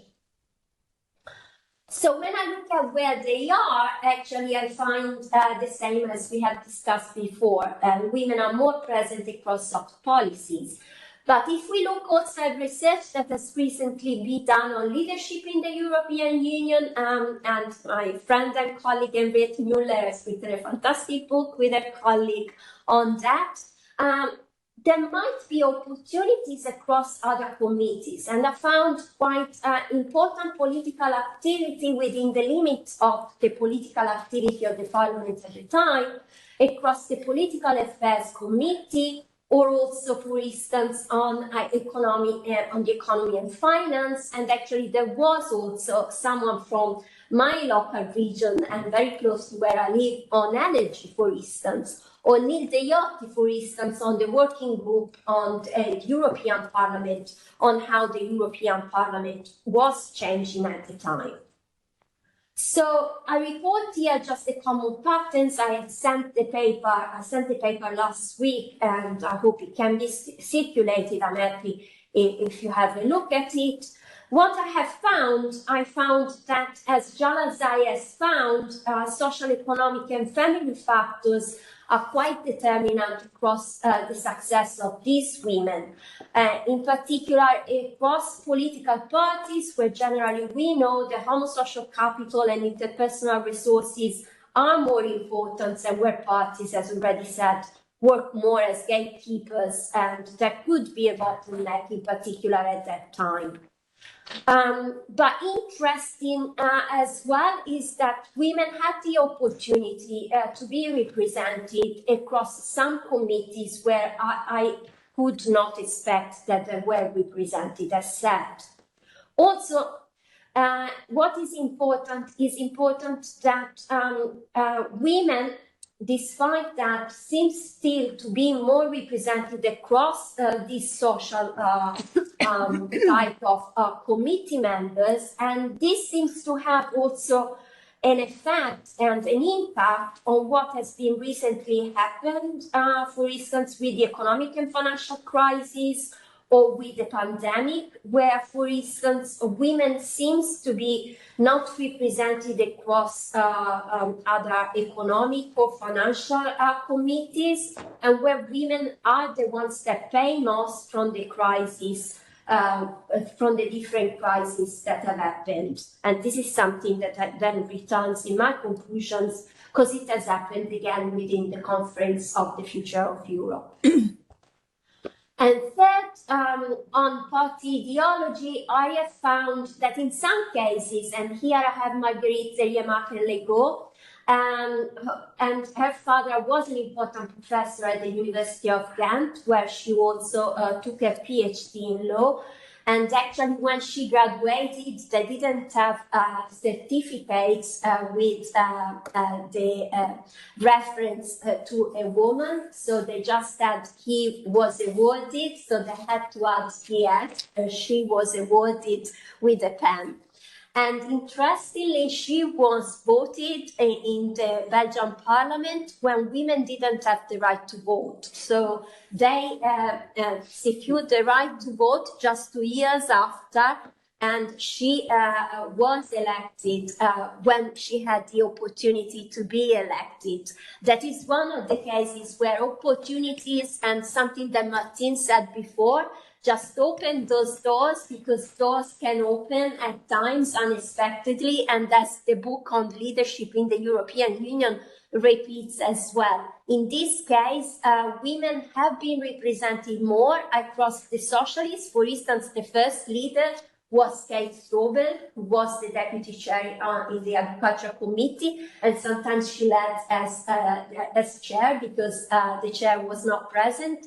She was also the leader of the socialists between 64 and 69.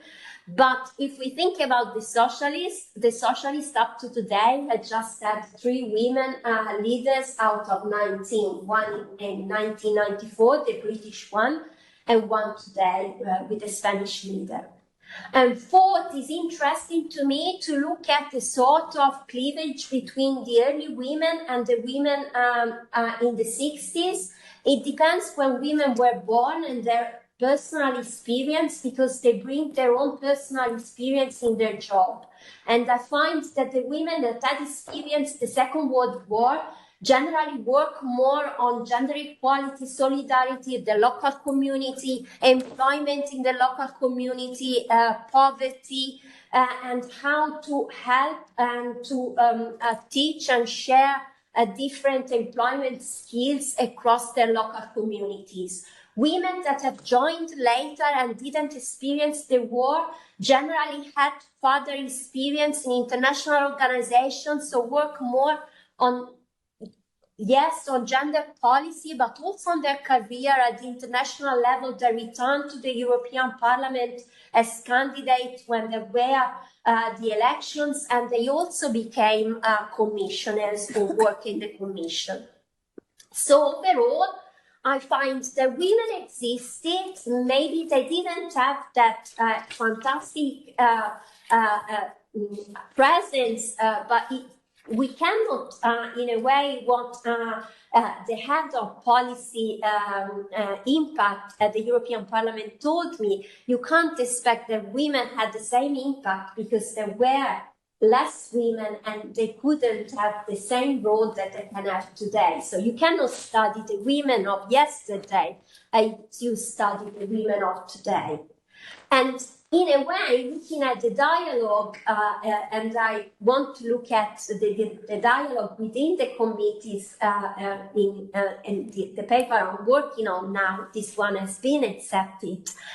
What I find that actually they have a political agency and they try to influence the great reforms of these years, asking, do you want more integration, for instance, on the common agricultural policy? But just don't talk to producers, talk also, just don't talk to consumers, talk to producers as well. And particularly producers in Sardinia and Sicily. So they went to visit Sardinia and Sicily at the time. But it's interesting to look at the way that women always belong to some particular committees. And I find that this is important for the persistent lack of women on some specific offices that has policy consequences. And this has costs that women are paying, as it has been during the pandemic after the economic crisis, and this has been underlined most recently on the voices heard at the conference on the future of Europe. So I'm presenting my research just as I told to Michelle and Nives for their handbook. It is time to have these women in the handbook, to learn their names, to also get to know their faces and to see their pictures. And if there are also audio visuals, that would be great, because it's important for the research. And not just see women in the type of sort of presentations or brochures that were used at the time, where men were working on the policies and women were just on presenting these policies. Thanks a lot.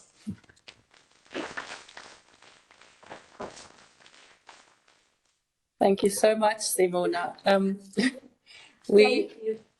We pass straight away to Bastia Matthews-Gianna, who hopefully is there. Yes, we can see you.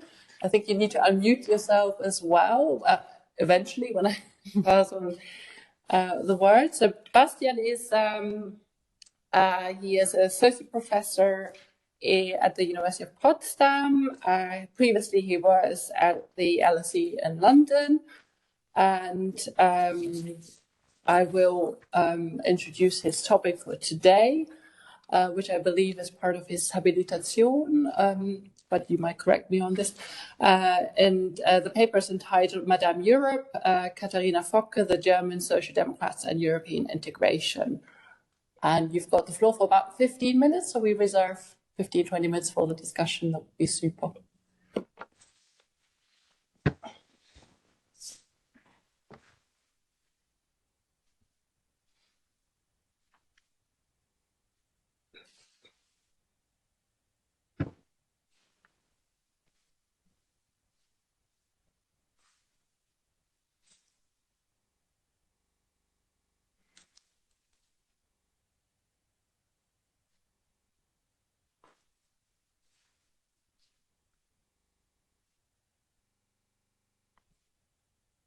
Yes, hi there. Now you should hear me, right? Loud and clear? Yes. Hello? Excellent. So thank you very much indeed. I must first apologize for causing Francois so much trouble. I think it's one of the worst conference participation in history that I'm pulling up here, but I'm very thankful to be here. And having said that, yes, this project derives, as you see, from my habilitation, which is on the creation of the Schengen Agreement.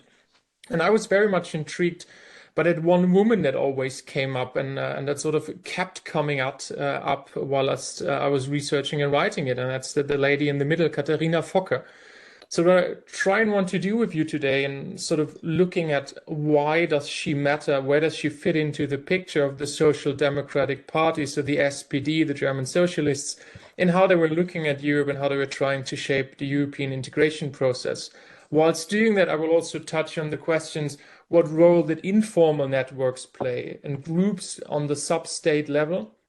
Also looking at how did Willy Brandt, the German Chancellor between 1969 and 1974, look at European integration? What role did he attach, and what importance, rather, did he attach to European integration? So I'll first, in the 15 minutes that I have, we'll look at her upbringing. So how was Katharina Focke raised? What kind of social strata did she came from? How did she develop as a person, as a thinker? I think one key takeaway is that she was very much an intellectual that sort of slipped into political life by chance. I will also look at her stint at the, careful now, long German weird title, Bildungswerk Europäische Politik, the kind of educational center on European policy that was founded in 1961 and that she was heading. And then I will look at her time at the Chancellery with Willy Brandt, and then her afterlife, sort of after the Chancellery, when she also became a member of the European Parliament. One word on archives, because I've seen this being discussed today. She has left her private papers in the archives of this Social Democratic Party in Bonn. There are plenty of letters that she wrote and received from Jean Monnet. And one thing I must add to what Dieter said in his presentation, there's a great oral history interview with Focke, and I can only recommend reading it. It's so interesting how she's reflecting, and it speaks to the value of this source, really. So what was her upbringing? How did she grow up? She was, which wasn't necessarily common for a social democratic politician, she was from a very bourgeois background. So she grew up in a very wealthy family. She lived in the US in the early 1930s. Then she sort of moved between France and Switzerland. Also because, as you see on the left, there was a nasty thing coming in Germany, and her father was half Jewish, so they kind of had to flee and fled already before the Nazis took over. So she went to school in Liechtenstein first, and then in Davos. And Davos was, of course, a hotbed of National Socialists in Switzerland. So she had this weird feeling that they were sort of excluded from Germany, but then had to face Germany even in exile. And you see her in this right picture in a Girl Scouts group on the very right, standing, sort of the second from the right standing. It's one of the few images where she's smiling. You will see, if I show you other images, there's always some sort of melancholic view to her. And that is mainly due to family reasons. And I'll come to that in a second. So after the war, already during the war, she starts studying in Switzerland. She goes to University of Zurich, and she becomes sort of one of the childs that goes to school, and she's also thinking about a PhD already. But then the war ends, and her father becomes a very noted journalist. Before that, he was just a businessman, or sort of you can't see me making just a businessman. So he becomes a journalist. So they move to Hamburg. Ernst Friedländer becomes one of the most renowned journalists in the late 40s and early 50s. He kind of turns into a conservative thinker, but very pro-European. He does this very important and wide-known interviews with Konrad Adenauer. So Katharina Focke, who's of course named Friedländer usually also named Elsbeth Friedländer, joins him in Hamburg. They work at the German daily Die Zeit, where she becomes an assistant to her father. So she has to step in because her brother is getting sick, and her father also he likes her, and he nourishes her as a thinker in a sense. And he becomes very active in the Europa Union in Germany, so the German branch of the European Federalist movement. Focke goes on to write a PhD. She wants to become a journalist, so she goes to the US and spends another stint in the States studying journalism, and so she knows the language, right? She grew up in France and Switzerland, so she speaks 3 to 4 languages fluently. Then she writes her PhD, which has the, kind of typically German title, if you will, very philosophical, where you have no idea what it actually means.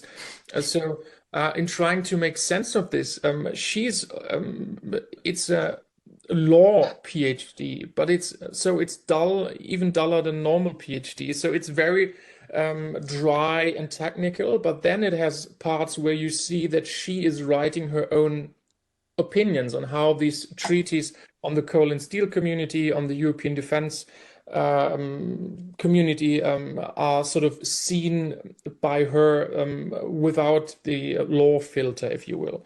So what she's saying is this: we need a supranational integration because our economy is weak, and we are sitting as Europeans between the 2 great superpowers, which means she already thinks in a global and political role of a ever closer union, that she wants to be sort of between the powers, and that plays into much of the argument in Germany at the time, if Germany and Europe should be sort of a bridge between the 2 superpowers, or rather, in Adenauer's view, very close to the West as a sort of second pillar of freedom, if you will, against the Soviet Union. So this is really important to see her as what she is. She's a scholar, and after that PhD, she wanted to go into diplomatic service or become a teacher. It's not quite sure whichever she preferred, but she chose none of that, because on the day when she was handing in her PhD, she's getting married. And she marries a person who's also very involved in these European circles, in these sort of foundations and associations. Another thing is he dies very early. So this is, again, Focke, she's sort of struck by disaster in her personal life on a recurring basis. So he perishes already in 1959, and sort of she takes over what he and her father built, the Bildungswerk. And what she's doing there, she's sort of, her idea and her occupation is to bring Europe closer to the people. How do they do that? Of course, they have little movies, they have exhibitions and all that stuff, but they also publish. And the interesting thing as an historian is, of course, whenever things are published at that time, at least, you have a lot of paper trail, right? Who's going to write what? Which authors do we choose? And so you see, and that's great for the historian working on Fokker, what she thinks, what kind of topics should be chosen. And she's sort of, what you see here is just one example. Europäer in Frankreich, so Europeans in France, is of course a kind of the good Europeans in France. They're good people. That's not just de Gaulle. And she sort of has always a foreword or something, and she's writing this pamphlet, if you will, which is on the right, Wege nach Gesamteuropa, routes to Gesamteuropa, so sort of a common Europe, which deals with Ostpolitik and with Neue Ostpolitik. What does Neue Ostpolitik mean? So the German foreign policy after the Second World War was very much sort of fomented and cemented by Konrad Adenauer, who wanted to have the Western powers as close to Germany as possible to be able to integrate into the alliance structures, i.e. NATO, against the Soviet Union. So Willy Brandt's idea in the 1960s and Egon Bahr's idea was to, well, infamously, shall we say, nowadays, since the Russian war against Ukraine, sort of have a rapprochement avec the Soviet Union to diffuse tensions in Central Europe. And in her publication, she's very much looking at the same thing, but from a European perspective. So that's, I would argue, one essential feat, if we look at her, why she becomes interested in party politics. Because initially she isn't interested in party politics, but then she learns, being outside, sort of in the think tank world, she doesn't have much influence. So she gets very upset. She becomes a local or regional politician in the state of North Rhine-Westphalia. But there she's not really doing foreign policy, which is her bread and butter, really. So she tries to go to party congresses, and she always gives these excellent speeches. So the party leadership, willingly or not, they have to recognize her as what she is, a brilliant thinker on foreign policy and on European affairs. So she comes, what I think is often overlooked, she's at the center of power. She becomes, in 1969, she's leading a great campaign. So one feat about Fokker is she's very popular. She studied how Kennedy managed to win the presidential election, and she's copying it very successfully. So they let her run, and by them I mean sort of the old men in the party. They let her run in a district that is hopeless. There's no chance of winning it.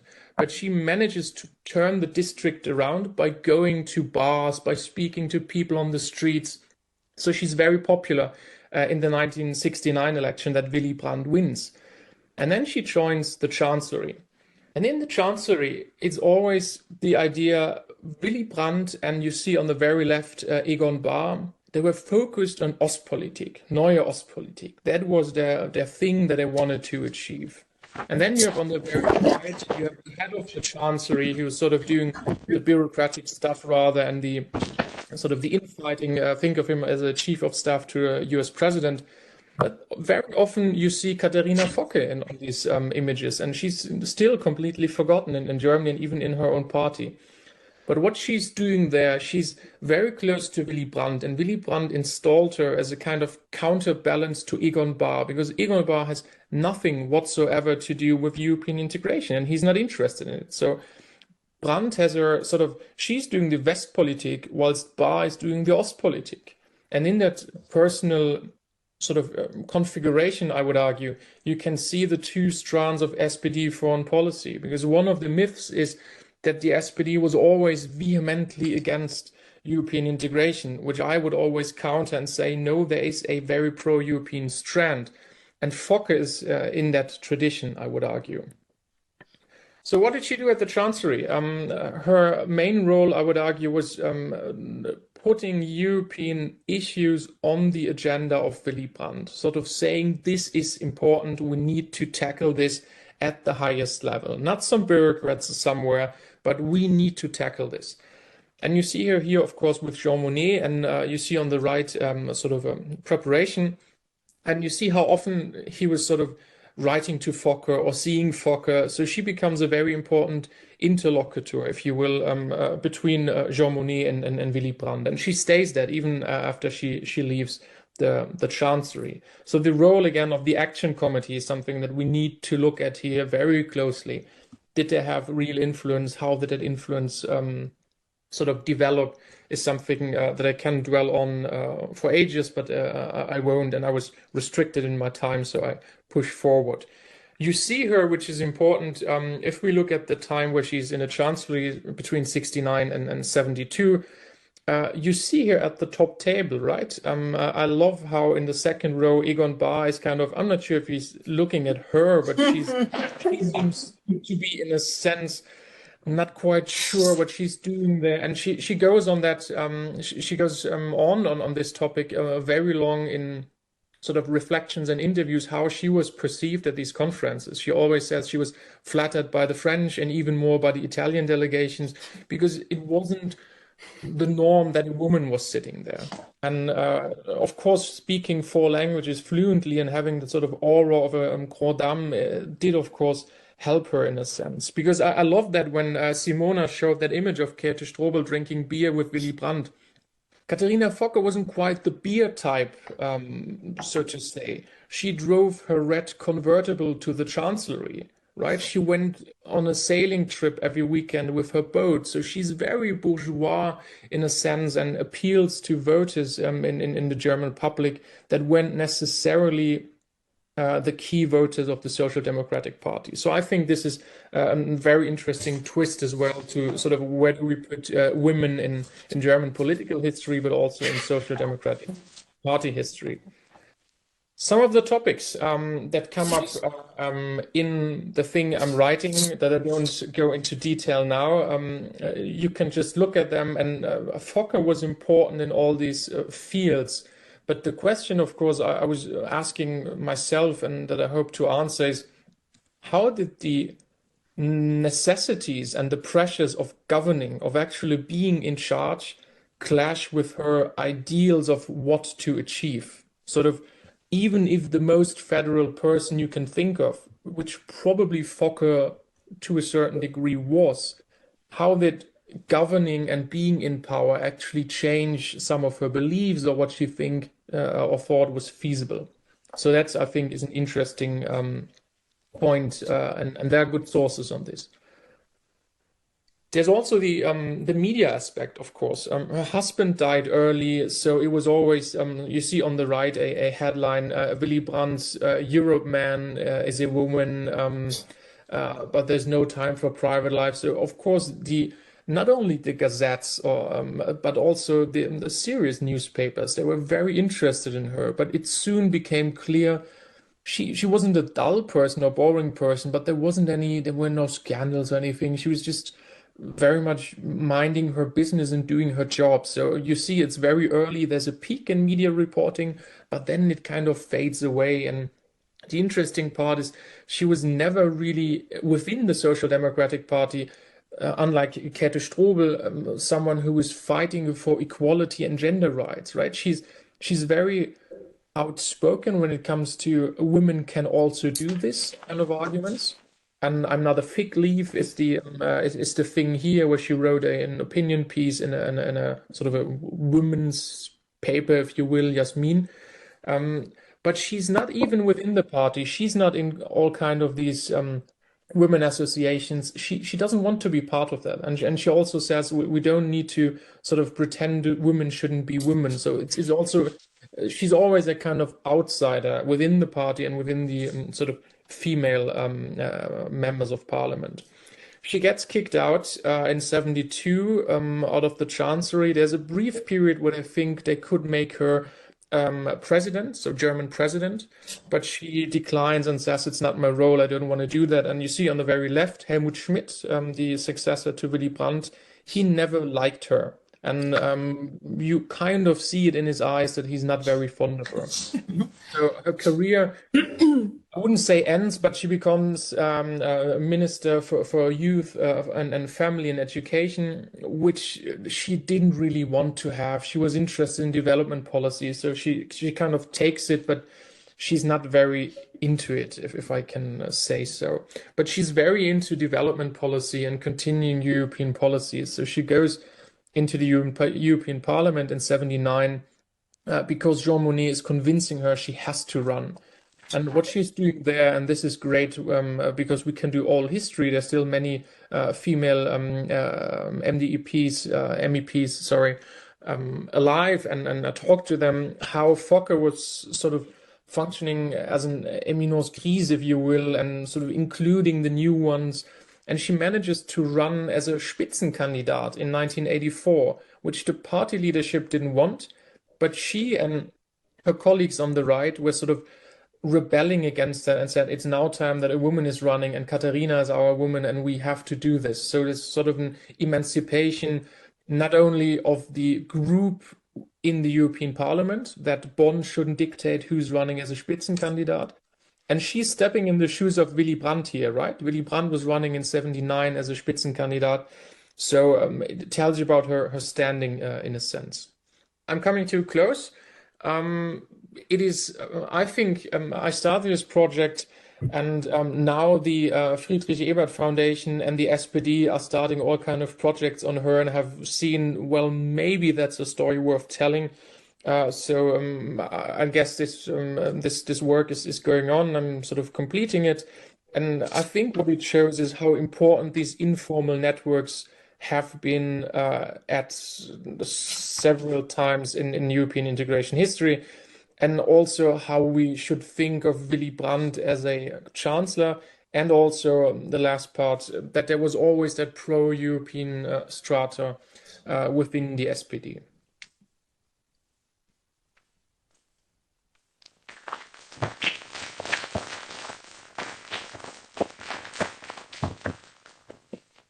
Thank you so much. I mean, I found that fascinating also because it has parallels with the project I'm, I think, working on, Miriam Kamp's, similar traits there. But I think what we do is we open the floor for discussion, collect a few questions, the first round of questions, and let the speakers answer, because I think we are running out of time a little bit.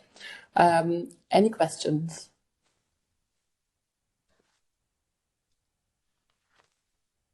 I can start. Then my question would be to Dieter. Two small questions.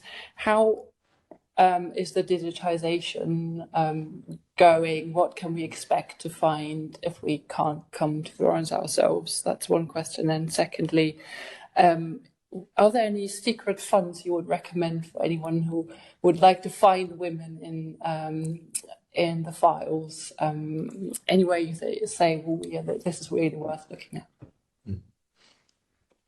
Well, so the first question, there have been a couple of changes in the last years when it comes to digitization. The first one is that since 2015, the regulation has changed and the institutions do systematically digitize their sources before they ship them to Florence and open them to the public, which means that whatever comes in or has been coming in the last years is available in the reading room, but basically also online. That's why the number and the percentage of digitized files that we have now in managed through our platform is going up with high numbers. Just to talk, every year we have now an average of like 500-600 linear meters coming in, so that means almost 100,000 files that come in per year from the institution. It's huge, and these come always with a digital copy, so that's available immediately. But particularly interesting for the Commission, who has that has just big numbers of files being shipped, and the Commission has also started to ship now finally the cabinet files of presidency. So we have received the Jenkins files, we have received the Horn files, and also the commissioners now slowly coming in. This is a huge endeavor, thanks to the Commission for this extra work, and it's a long way to go. The other aspect for the users is that with COVID, we introduced a program that's called Digitization on Demand. We acknowledge that not everyone can come to Florence all the time, Sometimes people have a quick demand, so they don't need, let's say, access to 100 files, but just maybe 2, 3, 4, 5. And if they send us an email and specify, then we do that on demand, and it's usually digitized within a very short period. So you can expect to have your files accessible within 2 weeks, 1 month maximum, depending on the amount you ask and on the complexity of the activity. The third element is that while the institutions have this systematical digitization, also Florence goes ahead. We go by collections, usually collections that are under, let's say, preservation risk. So very collections that date back to the 30s, 40s, 50s. We have been digitizing now the collection of the European movement, which has been heavily used, just to name the Congress of The Hague, which is documented in that, so the early years, the 40s and 50s. We're now working on the Council of the European regions and communities, so cities, on the twinning. So we do these systematical digitization of private holdings, those that are most consulted or that are most at risk of preservation. This all goes in parallel, and basically we always make available new collections online. The second one, well, I mentioned some of the characters that you see online, new collections, for example, Badel Gloriosa. These are basically unstudied because the archives have never been consulted. So these are very recent shipments opening, where basically you can write a completely new story. So in this case, on the syndicalism or the trade unions or the Economic and Social Committee, this personality, Glorioso. Danuta Hübner is a recent income. Obviously, in her case, difficult because we're talking about the 90s, so with the 30 years rule, a lot of this material is still closed, most of it. But we're going now beyond, we're approaching Maastricht with the files, with the systematical collections we have. A recent opening was the papers of Pascal Lamy. So the whole Delors period is now slowly coming in and being accessible, and there you have the first commissions. So the first important female figures also in the commission. Okay. Any other question? I might ask one. If I can jump in, there's a question in the chat. Should I answer that? Yes. Can you read it out as well, because we can't? Yeah. Question is to which MEPs did I speak who knew Katharina Focke? I think the most interesting discussion was with Heidemarie Witterock-Zeul, who was a young, ravaging sort of MEP and who's very outspoken, and which is great as an historian when you talk to her. So she has also, I think, deposited some papers to the Friedrich Ebert Foundation. Not sure if Dieter knows more, if there's something also in Florence that she might hand over. But she kept all kind of files, so she's a great source to mine in a sense. And with Focke, the best thing is she was very good friends with two academics who also worked on European integration.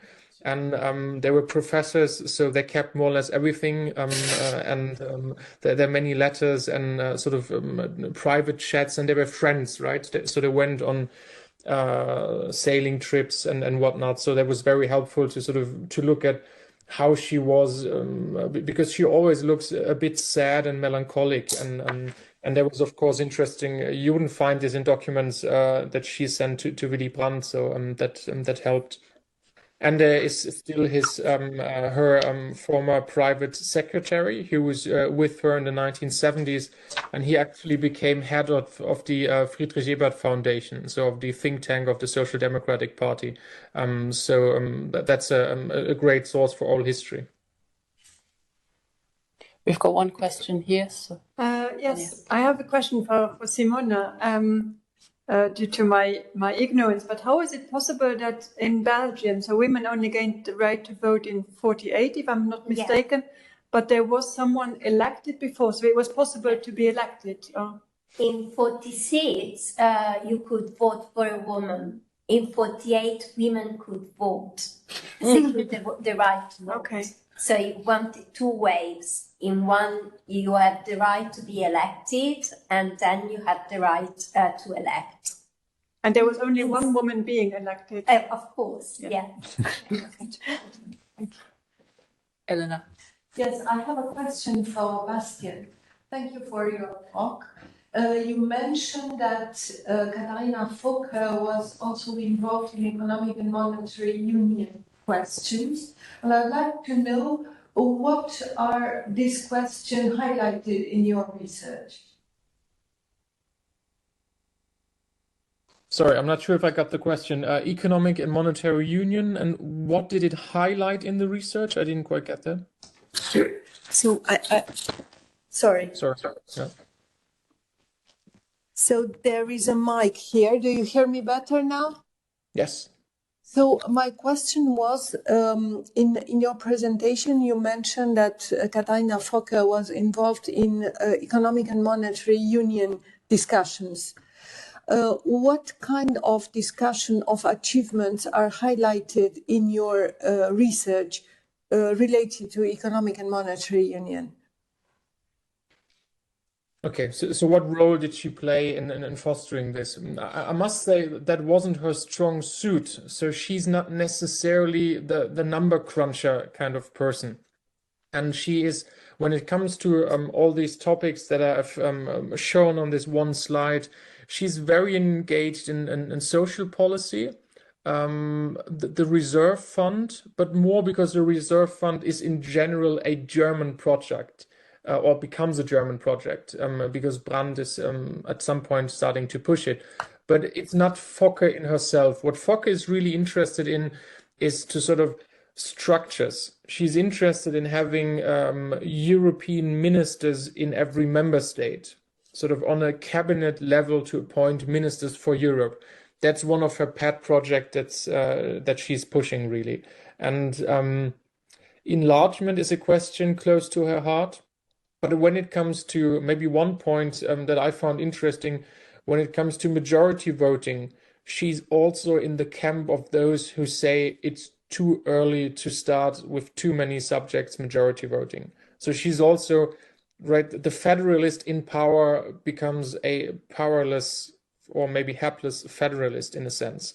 So that's what I find most interesting. Economic and monetary union, I never see many comments from her on that. She wasn't leading, I think. This is more than Manfred Lahnstein, who's head of the Section 4 in the Chancellery, which occupies itself with economic affairs. And he's the guy sort of under Brandt who's doing the economic and monetary things. Thank you very much. I had this question because I had research on the origins of economic and monetary union, and I found precisely related to the reserve fund. I found in the Hertner papers some confidential documents related to the presence of Katharina Fokker in discussion between Robert Triffin, Jean Monnet, and Willy Brandt related to the reserve fund. And I thought maybe you found new archives or other archives on this specific topic. I mean, it's fun. Yeah. It was just a comment. Thank you very much for your answer. Thank you. No, thank you so much. I think the interesting part about Rieveillard, if I may, they're in touch already in the 1960s.